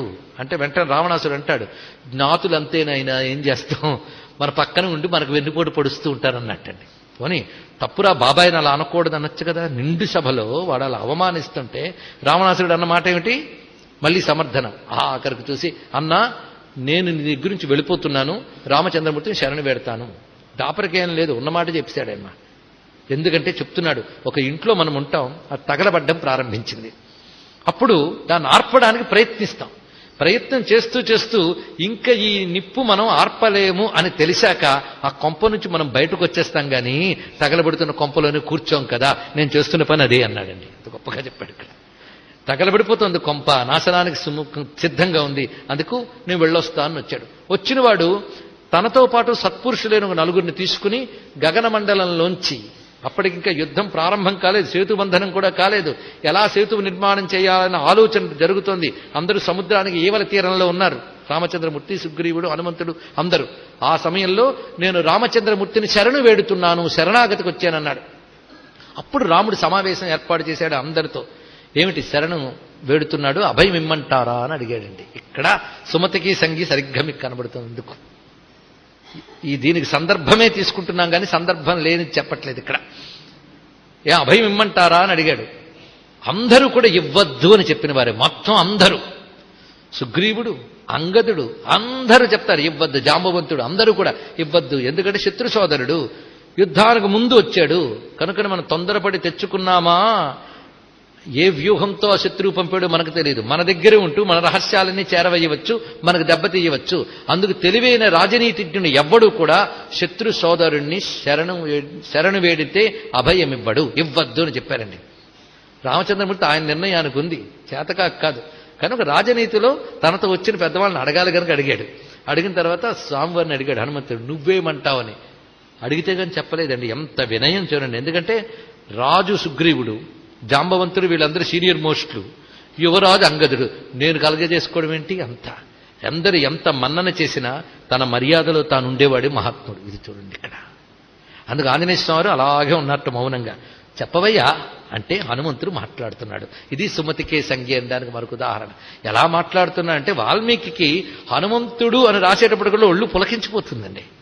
ఎంత అద్భుతంగా అంటే అథ సంస్కార సంపన్న హనుమాన్ సచివోత్తమ ఉవాచ వచనం శ్లక్ష్ణం అర్థవన్ మధురం లఘు. ఎంత అద్భుతంగా మాట్లాడుతున్నాడు. సంస్కార సంపన్నుడు, మంత్రులలో ఉత్తముడు, అంటే ఆలోచనాపరుల్లో ఉత్తముడు, ఇది అర్థం. అలాంటి మహానుభావుడు మాట్లాడాడు. ఎలాగంటే శ్లక్ష్ణం అర్థవన్ మధురం లఘు. చిక్కని మాట్లాడేట, అంటే వ్యర్థపదం ఒక్కటి లేదు. అర్థవంతంగా మాట్లాడాడు, మధురంగా మాట్లాడాడు, శీఘ్రంగా అర్థమయ్యేలాగా స్పష్టంగా మాట్లాడాడు. ఆ మాట్లాడుతున్నది చూడండి. నేను శరణు వేడిన వాడి మొహం చూశాను, ఆ మొహంలో నాకెక్కడ కూడా కపటం కనబడలేదు అన్నాడు. ముందు అది అవతల వాడి మాట వినడం కాదు, ఆ మాట్లాడుతున్నవాడు మొహం బట్టి చెప్పగలగాలి ఆయన. అందుకు ఆ మొహంలో ఎక్కడ కూడా కపటము లేదు. ప్రసన్నం వదనం చాపి తస్మాన్మే నాస్తి సంశయ. అతడి విషయంలో నాకు సందేహము లేదు, అతడు ప్రసన్నంగానే ఉన్నాడు, అతడి దగ్గర కపటము లేదు అని. ఒకవేళ కపటముతో వచ్చాడు అనుకుందాం, వచ్చి ఏం చేస్తాడట? మనకు దెబ్బతీస్తాడా? వాడి చేత దెబ్బతినేటంత బలహీనులం కాం మనం వంచన చేసేవాడిని కనిపెట్టి కొట్టగలము. ఇది చక్కగా చెప్పాడు. అప్పుడు రామచంద్రమూర్తి చూస్తూ నవ్వుతున్నాడు హనుమంతుడి మాటలు విని. అప్పుడు ఒక మాట అన్నట్ట, ఇదిగో మమ్మల్ని అడిగేవు గాని మహాత్మా నీకు తెలియదా, నువ్వు అడిగేవు గనక చెప్పాము, నిర్ణయం నీదే కదా అని నమస్కారం చేసేటండి. అప్పుడు రామచంద్రమూర్తి అందరూ వింటూ ఉంటే చెప్పాడు, నేను అతడికి అభయమిస్తాను అన్నాడు. ఇక్కడ అంటే ఈ చెప్పిన వాళ్ళల్లో ఎవరి అభిప్రాయంతో ఏకీభవించాడు రాముడు? అది అంటే ఆంజనేయుడు రాముడు ఒకేలా ఆలోచిస్తారు, అందుకే వాళ్ళ ఇద్దరు హృదయం ఒక్కటే. ఇది తెలుసుకోవాల్సింది. రామ హృదయం హనుమ హృదయం ఒక్కటే, అదే ఆలోచించాడు. పైగా గొప్ప మాట అంటాడు, అది అప్పుడే విభీషణుకు కూడా చేరింది. ఏమనంటే అతడొచ్చి ఇక్కడ మాయ చేయడానికి వీల్లేదు, చేస్తే సాగదు. నా కాలి కొనగోరితో పిశాచ దానవ యక్ష గంధర్వాది మాయల్ని ఎగరగొట్టగలను నేను అన్నాడు ఇక్కడ. అది రామచంద్రమూర్తి అంటే తన గొప్పతనం, తన ప్రతిభ, తన పరాక్రమం ఏంటో తనకు తెలిసిన వాడే సరి అయిన వీరుడు. అందుకు వాడు వంచన చేయడానికి వచ్చినా మనం వంచింపబడం, మన జాగ్రత్త మనకున్నది. రెండు రకాలుగా చెప్తాడు ఇక్కడ. ఎందుకంటే ఒకవేళ వంచిస్తేనో అన్నారు కదా వాళ్ళు, దానికి సమాధానం సిద్ధం. పైగా యుద్ధం దగ్గర పెట్టుకుని అన్నగారిని విడిచిపెట్టి తమ్ముడు వస్తాడా అంటే, ఇలా వస్తే అన్నగారి బాధ నుంచి తప్పిస్తారని నీ కథ విని నేర్చుకున్నాడేమో అంటాడట సుగ్రీవుడితో. ఇందులోనే మర్మం అంతా ఉంది. ఎందుకంటే వాలి బాధ తట్టుకోలేక సుగ్రీవుడు శరణ వేడితే అభయమిచ్చాడు, రావణ బాధ తట్టుకోలేక ఈయన శరణ వేడితే ఈయనకి అభయమిస్తాడు. అది ఇక్కడ. అందుకే రామాయణంలో అన్నదమ్ములు అని ఎవడైనా రీసెర్చ్ చేస్తే 3 రకాల అన్నదమ్ములు తేలుతారండి మనకి. రామలక్ష్మణ భరత శత్రుఘ్నులు ఒక అన్నదమ్ముల సెట్, వాలి సుగ్రీవులు ఒక సెట్, రావణ విభీషణులు ఒక సెట్, రావణ కుంభకర్ణులు మరొక సెట్. అది వదులుదాం. ఈ సెట్లు చూడండి ఎలా ఉన్నాయో. ఇందులో రామలక్ష్మణ భరత శత్రుఘ్నులు ఆదర్శ సోదరులు. అంటే ఆ రామాయణ కాలంలో అసలు అన్నదమ్ములు కొట్టుకునే వాళ్ళు కారు అనద్దు. మరి వాళ్ళు సుగ్రీవులు ఎవరు? కొట్టుకునే వాళ్లే వాళ్ళు. మరి ఏమిటి ఇందులో ఉన్నటువంటి మర్మము అంటే, వాళ్ళు చక్కటి వాళ్లే, అన్నగారితో కలిసి ఉందాం, అన్నకి అనువుగా ఉందామని ప్రయత్నించిన వాళ్లే. కానీ వాళ్ళకి మంచి అన్నగారు దొరకలేదు, అది వచ్చింది బాధ. వీళ్ళ మంచి తమ్ముళ్ళుగా బతకనివ్వలేదు వాళ్ళు, అది ఇక్కడ బాధ. అందుకు కొన్ని ధర్మాలు చేయగలము గాని అవతల వాళ్ళు మరీ అధర్మమైనప్పుడు మనం నిభాయించలేము. ఇది తెలుసుకోవాల్సింది. అందుకు ఒక్కొక్కప్పుడు అవతల వాళ్ళ అనుకూలత వల్ల కూడా మనం మంచి మంచి ధర్మములు చేయగలం. అప్పుడు అంటాడు రామచంద్రమూర్తి గొప్ప మాట అంటాడు. చూడు, అందరి కొడుకులు నాలా ఉండరు, అందరి కొడుకులు నాలా ఉండరు, అందరి స్నేహితులు నీలా ఉండరు, అందరి తమ్ముళ్ళు భరతుల్లా ఉండరు అన్నాడు. ఎంత అద్భుతమైన మాట అండి, అద్భుతమైన మాట అది. ఎందుకంటే తన చేతికి వచ్చిన రాజ్యం కూడా నాకు అక్కర్లేదు విడిచిపెట్టిన మహానుభావుడు అయినా. అది ఇక్కడ త్యాగం, ఆ త్యాగం గొప్పతనం. స్వార్థం చూసుకోవడం తప్పు కాదు కానీ త్యాగం దానికంటే గొప్పది. అది పెద్ద రహస్యమైన ఇక్కడ విషయం. అని త్యాగం అంత అద్భుతం. అందుకే భరతుడు లాంటి తమ్ముడు లేడు అన్నాడు కానీ సుగ్రీవుడు లాంటి తమ్ముడు లేదు అనలేదు. ఇక్కడెక్కడ సుగ్రీవుడు తమ్ముడుగా మెచ్చుకోవడానికి ఏం లేదు, అలాగని చెడ్డవాడు అనలేం కానీ మంచివాడు కాడు. తమ్ముడిగా, స్నేహితుడిగా చాలా గొప్పవాడు. అంత బాగా చెప్పాడో చూడండి. అది రామచంద్రమూర్తి. అంతేగా నువ్వు తమ్ముడిగా ఫెయిలు అనలేదు, అనకూడదు, అంటే అవమానం. ఎంత అనాలో అంత చక్కగా అన్నాడు. భరతుడు లాంటి తమ్ముళ్ళు ఉండరు అన్నాడు. అంతే. అంటే హనుమంతుడి మాటని ఎంత చక్కగా తీసుకున్నాడు. ఆఖరికి రామచంద్రమూర్తి ఇచ్చిన అభయం ఏమిటి? సకృదేవ ప్రపన్నాయ తవాస్మీతి యాచతే అభయం సర్వభూతేభ్యో దదామ్య తద్వ్రతం మమ. ఒక్కసారి నన్ను శరణ వేడితే చాలు, దేని నుండైనా ఎవరి నుండైనా అభయం ఇస్తాను. ఒక్కసారి శరణ వేడితే చాలు, నువ్వు తప్ప అన్యము లేదని ఒక్కసారి శరణ వేడితే అభయం ఇస్తాను. అది నా వ్రతం. నన్నేం చేయమంటావు? నారాయణుడిగా నా వ్రతం అది ఇస్తున్నాను అన్నాడు. ఈ ఘట్టం చెప్తే ఆంజనేయ స్వామి సంతోషిస్తారని నేను చెప్తున్నాను. అది తెలుసుకోవాల్సింది. అటు ఇటు కళ్ళు మూసి ఇటు తిరిగేవాళ్ళు అటు తిరిగే వాళ్ళ కోసం నేను చెప్పట్లేదు, ఆంజనేయ స్వామి వారి కోసం చెప్తున్నాను. ఇక్కడ రామచంద్రమూర్తి యొక్క అభయప్రదానం, శరణాగత వాత్సల్యం అది చూపించారు ఇక్కడ. ఇప్పుడు హనుమంతుడు రికమెండ్ చేసినట్టే కదండి లెక్క. ఈయనకి అభయం ఇవ్వు హనుమంతుడు రికమెండ్ చేశాడు. దగ్గర కూర్చోబెట్టి సుగ్రీవుడితో స్నేహం చేయించాడు. దూరం నుంచి వచ్చిన వాడికి ఈయనకి ఇస్తే బాగుంటుందేమో అన్నట్టు చెప్పకనే చెప్పేశాడు ఆయన. ఇక్కడ హనుమంతుడు మాట తీసి శభాష్ అన్నాడు. ఇక్కడ మొత్తానికి సుమతికే సంగి ఇక్కడ మనకు తెలుస్తున్నది. పైగా విభీషణుడు అంటే ఎంత ఇష్టమో హనుమంతుడికి. యుద్ధకాండలు కాదు, సుందరకాండలు రండి. సుందరకాండలనైతే విభీషణుడు ఇల్లు చూసి ఆనందిస్తాట. వాల్మీకి రామాయణం లేదండి అన్నాడు ఒక ఆయన, సరిగ్గా చదవలేదు వాళ్ళు. సత్పురుషులు కొందరిని చూసి ఆంజనేయుడు ఆనందించాడు అన్నారు. సత్పురుషులను చూస్తే ఆనందిస్తాడు కానీ నగలు దిగేసుకొచ్చారు వాళ్ళని చూసి ఆనందించాడని రాయలేదు ఇక్కడ. ఆ సత్పురుషులు ఎవరయ్యి ఉంటారు? విభీషణుడు మొదలైన వాళ్ళు కొంతమంది ఉన్నారు, ఇంకా చాలా మంది ఉన్నారు. లంకలో కూడా మంచి వాళ్ళు. విభీషణుడిని చూసేట ఇక్కడ తులసీదాసే ఒక మాట అంటాడు. నిజానికి వాల్మీకం ప్రకారంగా అయితే నేరుగా విభీషణుడిని లంకలో కలుసుకోలేదు ఆయన, కానీ తులసీ రామాయణంలో కలుసుకున్నాడండి. చరిత్రలో కలుసుకున్నాడా లేదా తర్జన భర్జన వదిలేయండి. భక్తిరస పానం చేసేవాళ్ళు తర్కాలు వెతకరండి, ఆస్వాదిస్తారు. చూడండి, హనుమంతుడు విభీషణుడు ఘట్టం చాలా రమ్యంగా రచించాడు తులసీదాసే. అదేమిటంటే, హనుమంతుడిని చూడగానే రామదూత వచ్చాడని ఆనందిస్తాట విభీషణుడు. పైగా హనుమంతుడి వెళ్ళేటప్పటికి విభీషణుడి ఇంటి మొదట్లో తులసి చెట్లుంటాయట. తన ద్వారానికి అటు ఇటు శంఖచక్ర ముద్రలు ఉంటాయట. ఆ లోపల భాగవతోత్తముడున్నాడు, రామనామం వినబడుతుందట. ఆ వెళ్ళి ఆనంద పరవశుడి ఉంటే అక్కడికి వస్తాడు విభీషణుడు. ఎవరు నువ్వు అంటే, నేను రామదూతనైన హనుమంతుడిని. రాముడి దగ్గర నుంచి వచ్చావా అని ఆతిథ్యం ఇస్తాడట. ఇచ్చిన తర్వాత రాముడు భక్తవత్సలుడు, ఒప్పుకుంటాం కానీ రాక్షస పుట్టుక పుట్టేనే నేను, నాలాంటి రాక్షసుణ్ణి రాముడు ఆదరిస్తాడా అనంటే హనుమంతుడు అంటాడు, ఏం భయం లేదయ్యా, నాలాంటి కోతిని ఆదరించిన వాడు నీలాంటి రాక్షసుని ఆదరిస్తాడా అని అడగకూడదు అన్నట్టండి. ఎంత అద్భుతమైన వినయం చూడండి అక్కడ చూపిస్తారు. ఇక్కడ అలా వాళ్ళు మాట్లాడుకుంటారు. సరే, మొత్తానికి వాల్మీకి రామాయణంలో మాట ఉంటున్నది ఏమిటంటే, తోకకి మంట పెట్టిన తర్వాత ఆంజనేయ స్వామి వారు అన్నీ తగలబెడతాడు లంకలో. కానీ వర్జయిత్వా మహాతేజా విభీషణ గృహం ప్రతి క్రమమాణ క్రమేణైవ దదాహ హరిపుంగవ. అసలు నిజానికి సుమతికే సంగీ దగ్గర ఆగి ఇంత విస్తారం చెప్తున్నది. ఔచిత్యం తెలిసిన వాళ్ళు దీనిలో ప్రతి అంశానికి ఆనందిస్తారు. ఔచిత్యం తెలియని వాళ్ళు ఒక్క మాట పట్టుకుని ఎంతసేపా అండి అని అంటారేమో, వాళ్ళకి నేనేం అనలేను. ఇది ఔచిత్యం, ఇది చాలా ప్రధానమైన ఘట్టం, ఆలోచించవలసింది. ఈ కుమతి నివార సుమతికే సంఖ్యలోనే సాధనా రహస్యాలన్నీ ఉన్నాయండి ఇక్కడ తెలుసుకోవాల్సింది. వర్జయిత్వా మహాతేజ విభీషణ గృహం ప్రతి, ఈ మాట వాల్మీకి రామాయణంలోది. అంటే అన్ని తగలబెట్టాడు కానీ విభీషణుడింటిని తగలబెట్టలేదు. ఎందువల్ల? విభీషణుడు సత్పురుషుడని తెలుసు గనక, అతడు ధర్మం పట్ల మాట్లాడుతున్నాడు గనక. ఈ ఘట్టం గురించి కొంచెం ఆలోచించాలండి. సిద్ధమైన మీరు ఆలోచించడానికి? అయితే నేను చెప్పడానికి సిద్ధం. ఈ ఘట్టం అత్యంత ప్రధానమైనది, ఇది తీసుకుందాం. విభీషణుడు ఇల్లు విడిచిపెట్టాడు ఆయన. ఇక్కడ మరొక్కటి, విభీషణుడిని ఇల్లు ఈయన విడిచిపెడితే పెట్టాడు కానీ అగ్ని ఎందుకు విడిచిపెట్టాడు? ఇది ఆలోచించాలి. దేశమంతా ఊరంతా తగలబడిపోతూ ఉంటే ఆ మధ్యలో ఉన్న ఇల్లు తగలబడకుండా ఉంటుందా? ఇది ప్రశ్న. అన్నీ తగలబడిపోతున్నాయి, ఇది ఎందుకు తగలబడలేదు ఆలోచించాలి.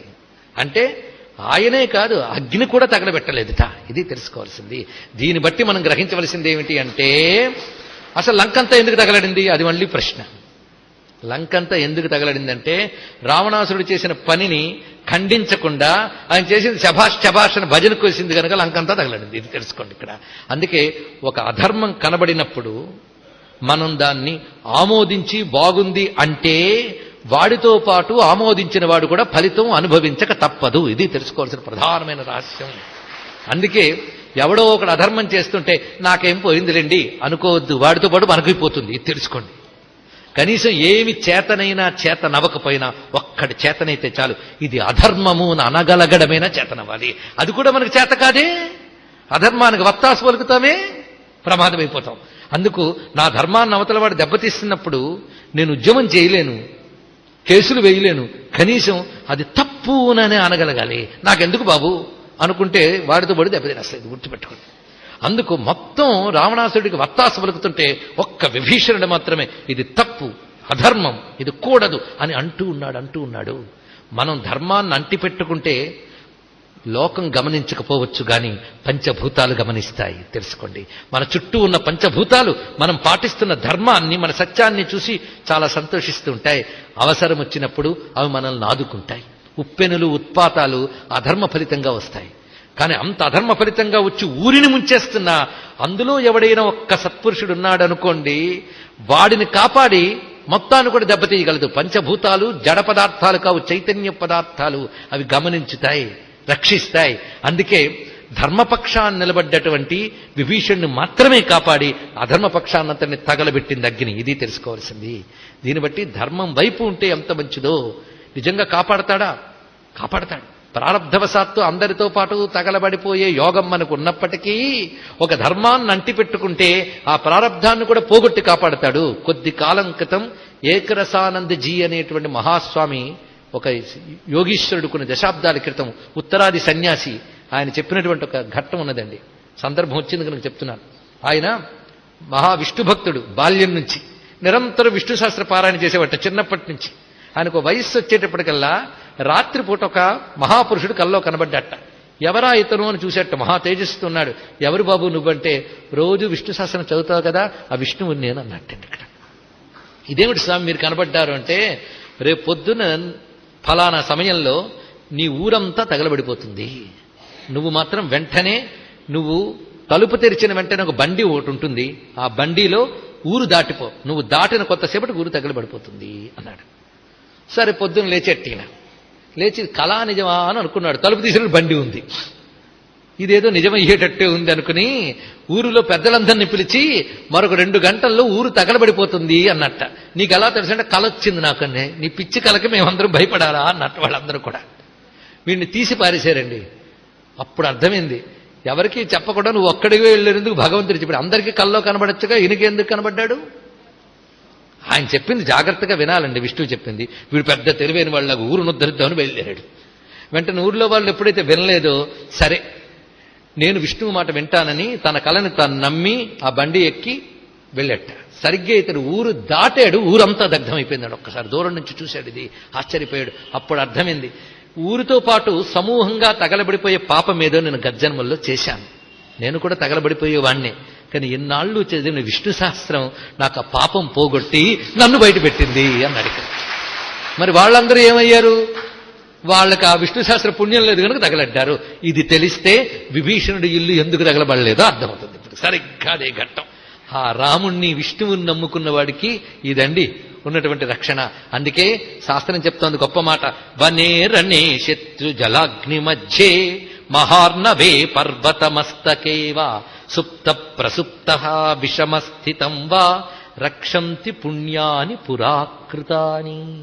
నువ్వు ఎంత భయంకరమైన పరిస్థితుల్లో ఉండిపోయినా, అగ్నిలో ఉన్నా, శత్రు మధ్యంలో ఉన్నా, పర్వతం కొన మీద ఉన్నా, వరదలో కొట్టుకుపోతున్నా, ఎవరూ రక్షించలేరు అనే పరిస్థితిలో ఉన్నా నీ పుణ్యము నిన్ను రక్షిస్తుంది. ఇది తెలుసుకోవాల్సింది. అందుకే మనల్ని రక్షించేది మన పుణ్యము. స్వల్పమప్యస్య ధర్మస్య త్రాయతే మహతో భయాత్. కొద్దిపాటి ధర్మమేనా కాపాడుతుంది. అందుకు విభీషణుడి పుణ్యాన్ని గమనించిన ఆంజనేయ స్వామి వారు సుమతికే సంగీగా ఉండి తాను బాధించలేదు సరికదా, ప్రకృతి చేత కూడా బాధింపబడకుండా కాపాడాడు. కనుక ఆంజనేయ రక్ష ఎలా లభిస్తుందంటే సత్పురుషుల్ని అలా కాపాడుతాడు ఆంజనేయ స్వామి వారు.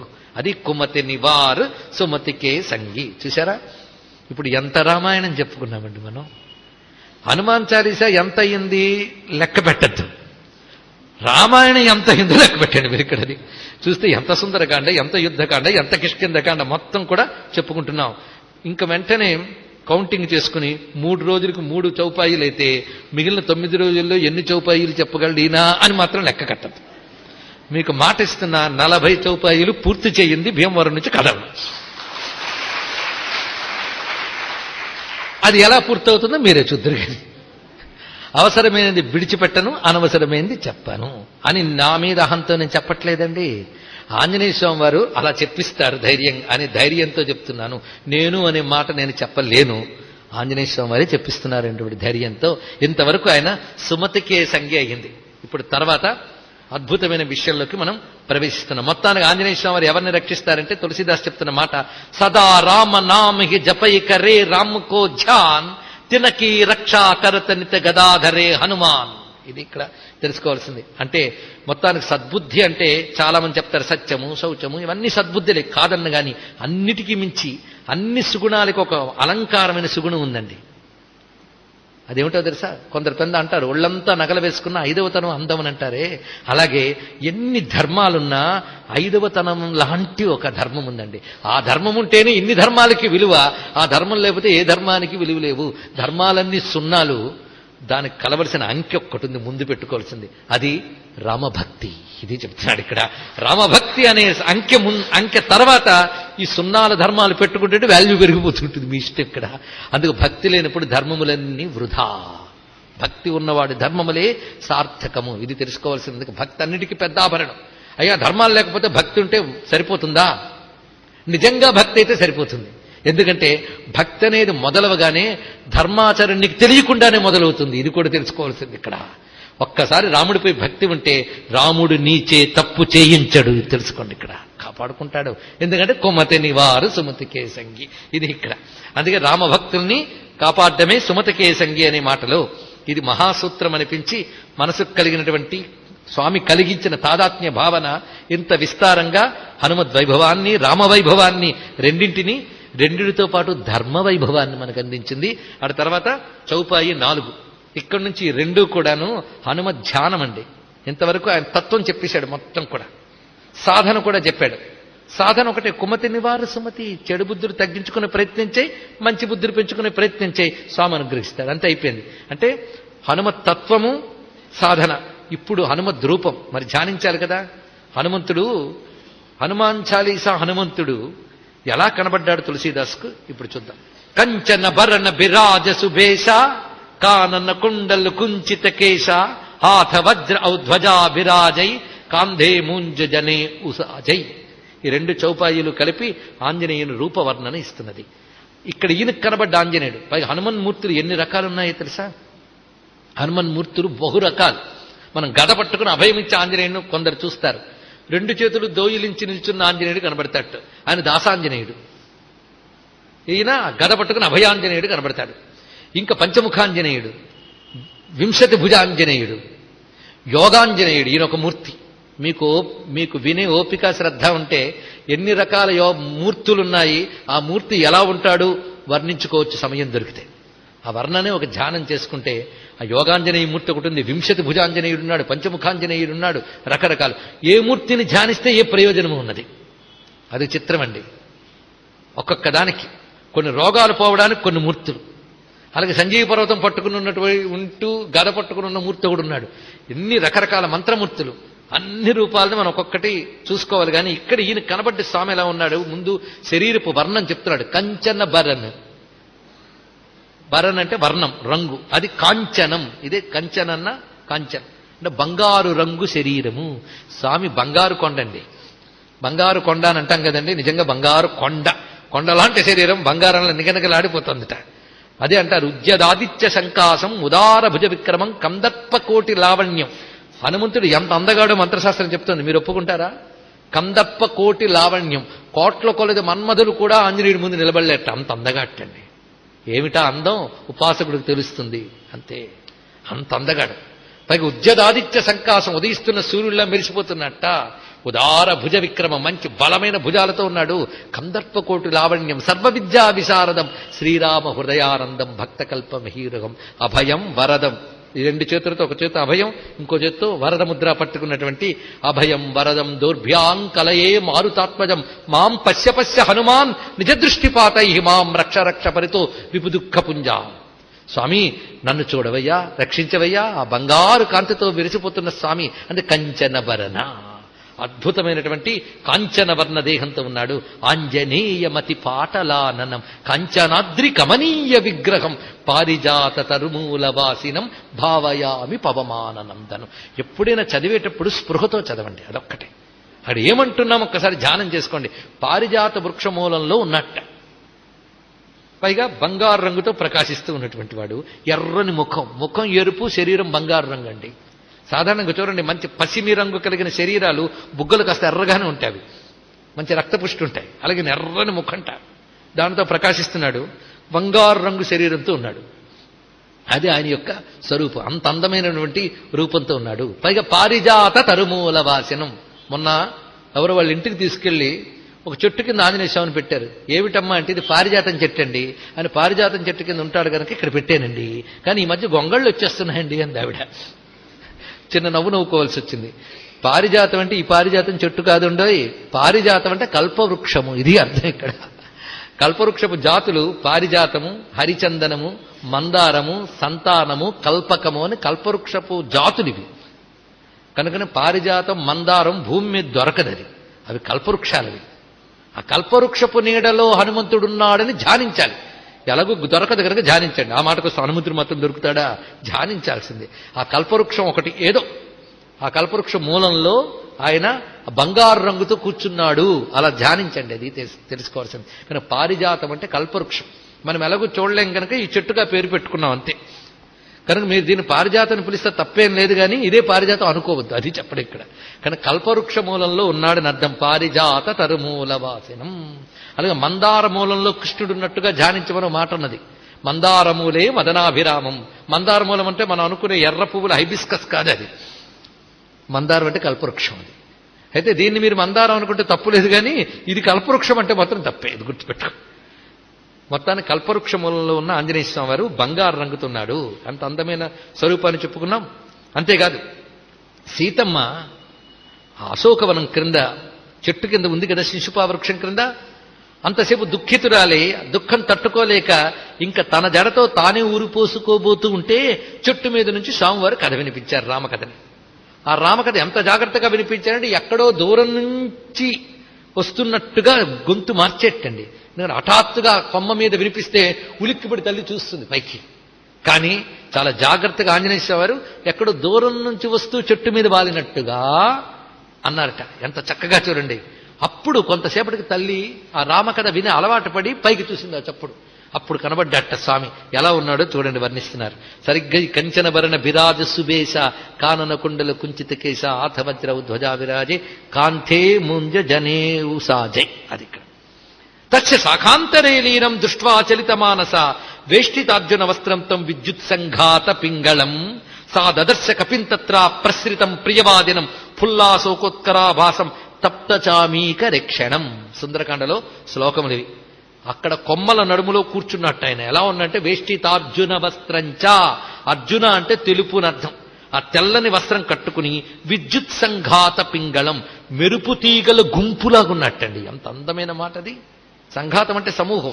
మెరుపు తీగలు ఇన్ని తీసుకొచ్చి ఒక దగ్గర పెట్టినట్టున్నట్ట. అంటే మెరుపు తీగలు ఎలా మెరిసిపోతుంటాయో బంగారు రంగు, లోపల కొంచెం ఎరుపు కూడా కలిసి ఉంటుందిట. విద్యుత్ సంఘాత పింగళం.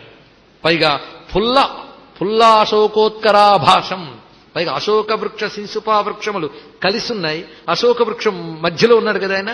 అశోక వృక్షాలకు కొన్ని కుసుమాలు ఉంటాయట. మనం చూసే పొడుగాటి చెట్లు కాబట్టి అశోక వృక్షములు అంటే, అశోక వృక్షములు అనేవి హిమవత్పర్వతాది ప్రాంతాల్లో ఉంటాయి. మనం గతంలో చెప్పుకున్నట్టు నాకు గుర్తు. అశోక వృక్షాలంటే ఇవి కావు, అవి ఒక ప్రత్యేకమైన వృక్షములు.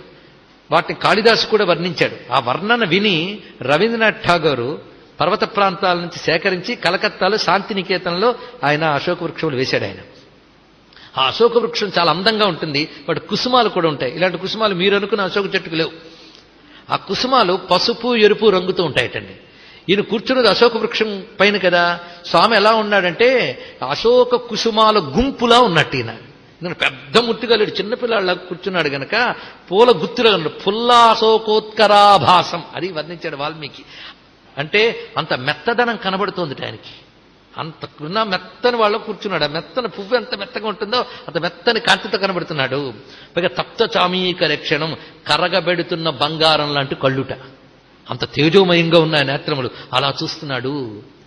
తెల్ల నార చీర ధృతి దాల్చునాతని వెల్ల జన్నిదంబు వెలయువాని బ్రహ్మచారి వేషభాసురు వానరు చూచె చెట్టు మీద క్షోణిజాత, చూచె చెట్టు మీద క్షోణిజాత.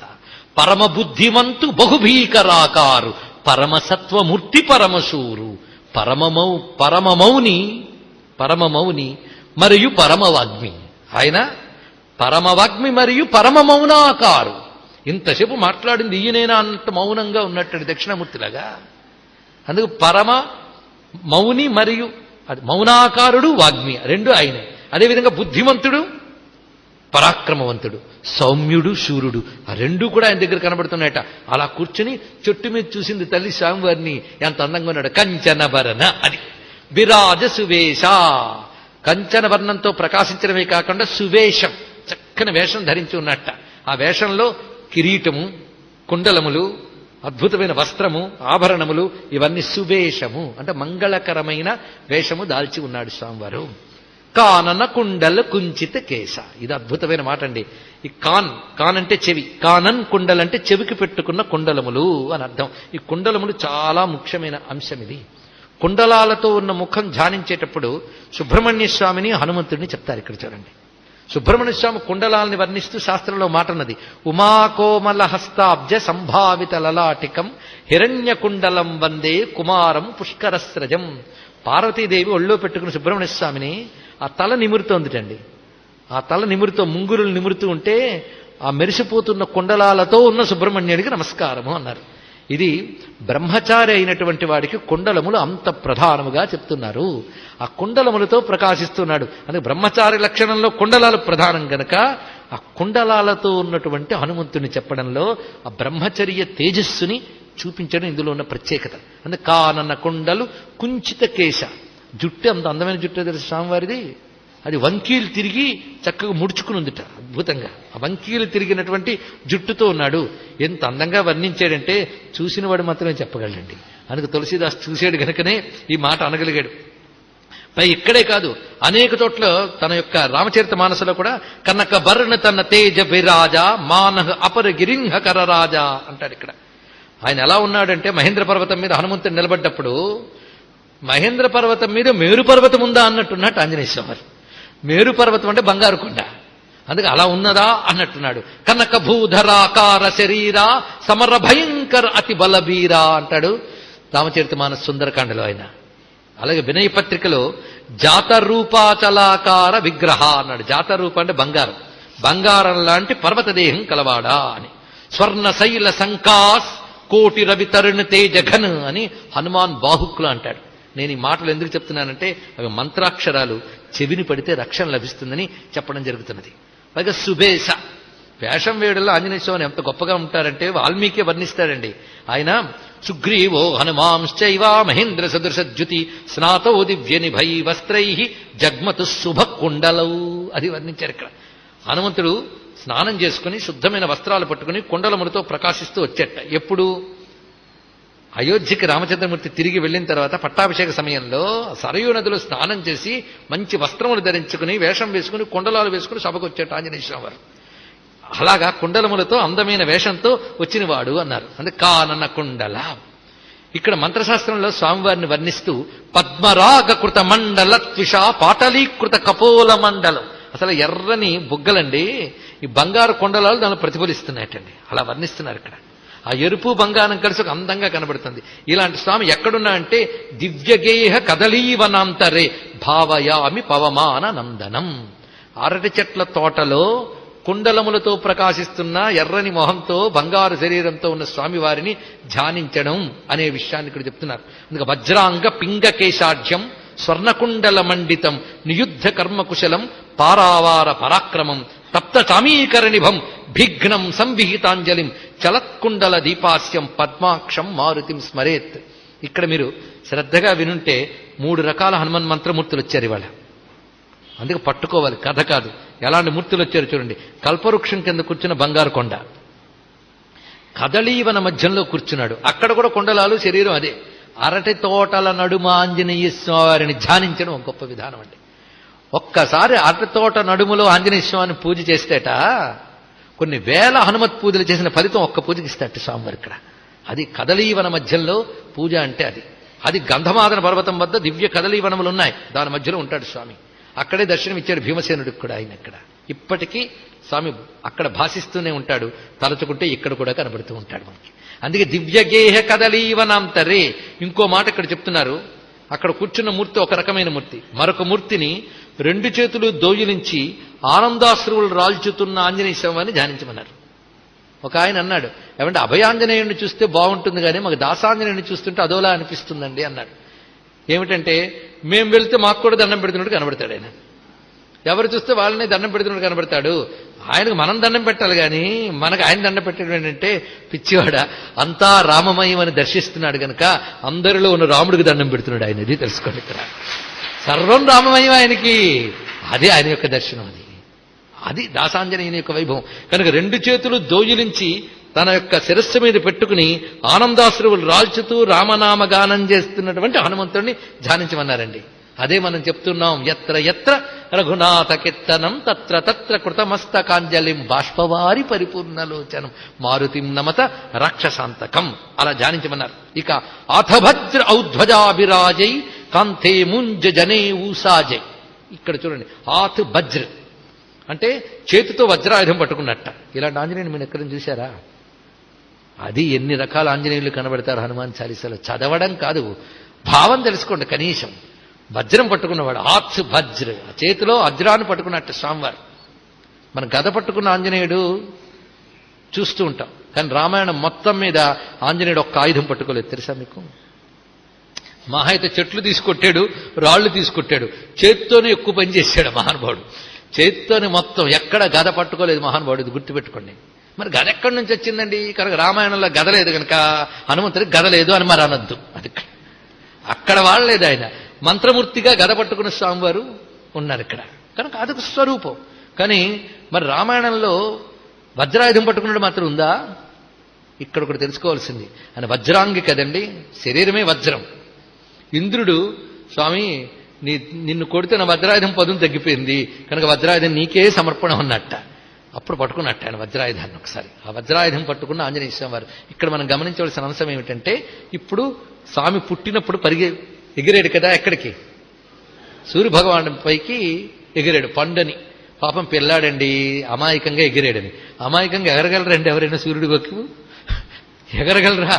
పండు అనుకుంటే అనుకున్నాడు గాక, పట్టుకుందాం అనుకుంటే అనుకున్నాడు గాక, పట్టుకోవడానికి ఎగరగలడా ఎవడైనా? ఒక్కసారి ఆలోచించండి.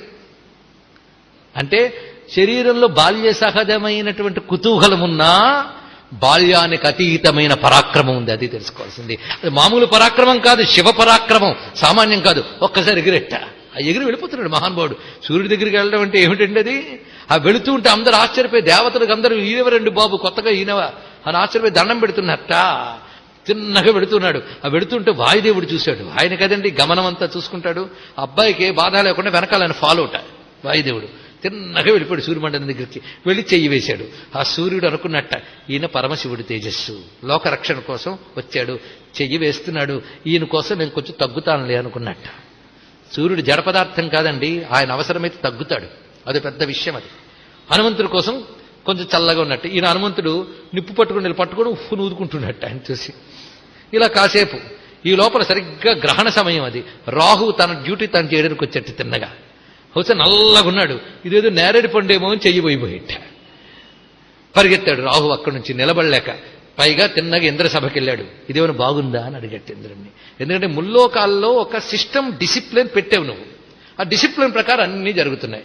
ఒక డిసిప్లిన్ ఏంటంటే ఫలానా రోజున గ్రహణం రావాలి, నేను వెళ్ళి సూర్యుడిని పట్టుకోవాలి. ఇది నువ్వు పెట్టిన ఆర్డరేగా, నేను వెళ్ళేటప్పటికి వాడెవడో వచ్చి పట్టుకుంటున్నాడు, ఏం కొత్తగా నాకు పోటీగా నేను పెట్టావా అన్నట్టు. ఇక్కడ అయ్యో నాకేం తెలియదే అన్నాడు. తిరిగిపోవడం కావాలంటే రా అంటే పద చూస్తానని ఐరావతం మీద వచ్చేట. ఆయన పక్కన రాహు కూడా వచ్చేట. మళ్ళీ వచ్చింది పండు అనుకుని నేను వెళ్ళేటండి రాహు మీదకి, మళ్ళీ పారిపెట్టా. సరే ఐరావతాన్ని చూశాడు, తెల్లని పండు అనుకున్నాడు. ఎందుకంటే పిల్లాడు కనుక అన్ని పండే ఆయనకి కనబడుతున్నదంతా. ఆ పండును పట్టుకోవడానికి వెళ్ళేట ఐరావతం మీద. వెంటనే ఇంద్రుడు వజ్రాయుధం విసిరాడు. ఇది జరిగింది అక్కడ. దెబ్బతిని కింద పడ్డాడు స్వామి. అప్పుడు వాయుదేవుడు చూశాడు, మా అబ్బాయిని ఇంత పని చేస్తారో ఉండని చెప్తాను, స్ట్రైక్ చేసేట. ఆయన మొత్తం స్తంభించిపోయాడు. వాయువు ఎప్పుడైతే స్తంభించాడో జగతి గతి ఆగిపోయింది. అప్పుడు జగతి గతి దెబ్బతింటే కాపాడాల్సిన బాధ్యత దేవతలందరూ వెళ్ళి మొరపెట్టారట, వాయువు వెళ్ళలేదు. అప్పుడు బ్రహ్మదేవుడు స్వయంగా వచ్చి, ఆయన ప్రజలందరికీ ప్రాణం పోసే బ్రహ్మదేవుడు హనుమని ఒళ్ళో కూర్చోబెట్టుకుని తలనిమిరి, నువ్వు ఇలా అలిగి స్తంభించడం బాగోలేదయ్యా అన్నట్టు వాయుదేవుడితో. ఎప్పుడైతే హనుమంతుడు కళ్ళు తెరిచాడో వాయుదేవుడు మళ్ళీ రిలీజ్ అయిపోయాడు, స్తంభను వదిలేశాడు. అంతా మామూలుగా వ్యవస్థ ఉంది. అప్పుడు దేవతలందరినీ పిలుస్తాడు. ఇతను ఎవరనుకున్నావు? మనల్ని అందరినీ అనుగ్రహించడానికి అవతరించిన వాడయ్యా. ఇంద్ర, నువ్వు పొరపాటు పడి కొట్టేవు గాని నిన్ను కూడా కాపాడడానికి వచ్చాడు ఈయన, అసుర సంహారం చేసి కాపాడడానికి వచ్చినటువంటి పరమేశ్వరుడు. కాబట్టి తెలియక పొరపాటు చేసేవి గనక ఈయన క్షమిస్తాడు, నేను క్షమిస్తాను. మీరందరూ చేయవలసింది ఏంటంటే, లోకరక్షణ కోసం రామకార్యం కోసం అవతరించిన స్వామికి మీ శక్తులు ధారపోయండి. మనం వెంకటేశ్వరుడి దగ్గరికి వెళ్ళలేం. ఎవడో చెప్తాడు నేను తిరుపతి వెళ్తున్నానండి అని, అయితే బాబు 100 రూపాయలు ఇస్తాను హుండీలో వేసి అంటాం. ఆ 100 రూపాయలు తీసుకెళ్ళి ఆయన హుండీలో వస్తాడు.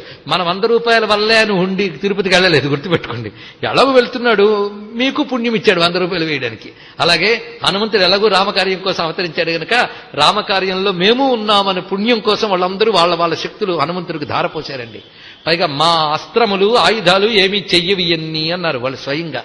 ఇంద్రుడు చెప్పాడు, నా యొక్క వజ్రాయుధం దెబ్బతీయదు, నా ఆయుధాలు ఏమీ చెయ్యలేవు. వరుణుడు, యముడు అందరూ కూడా మా పాశము గాని దండము గాని ఈయన్నేమీ చెయ్యలేవు. అది చూడండి.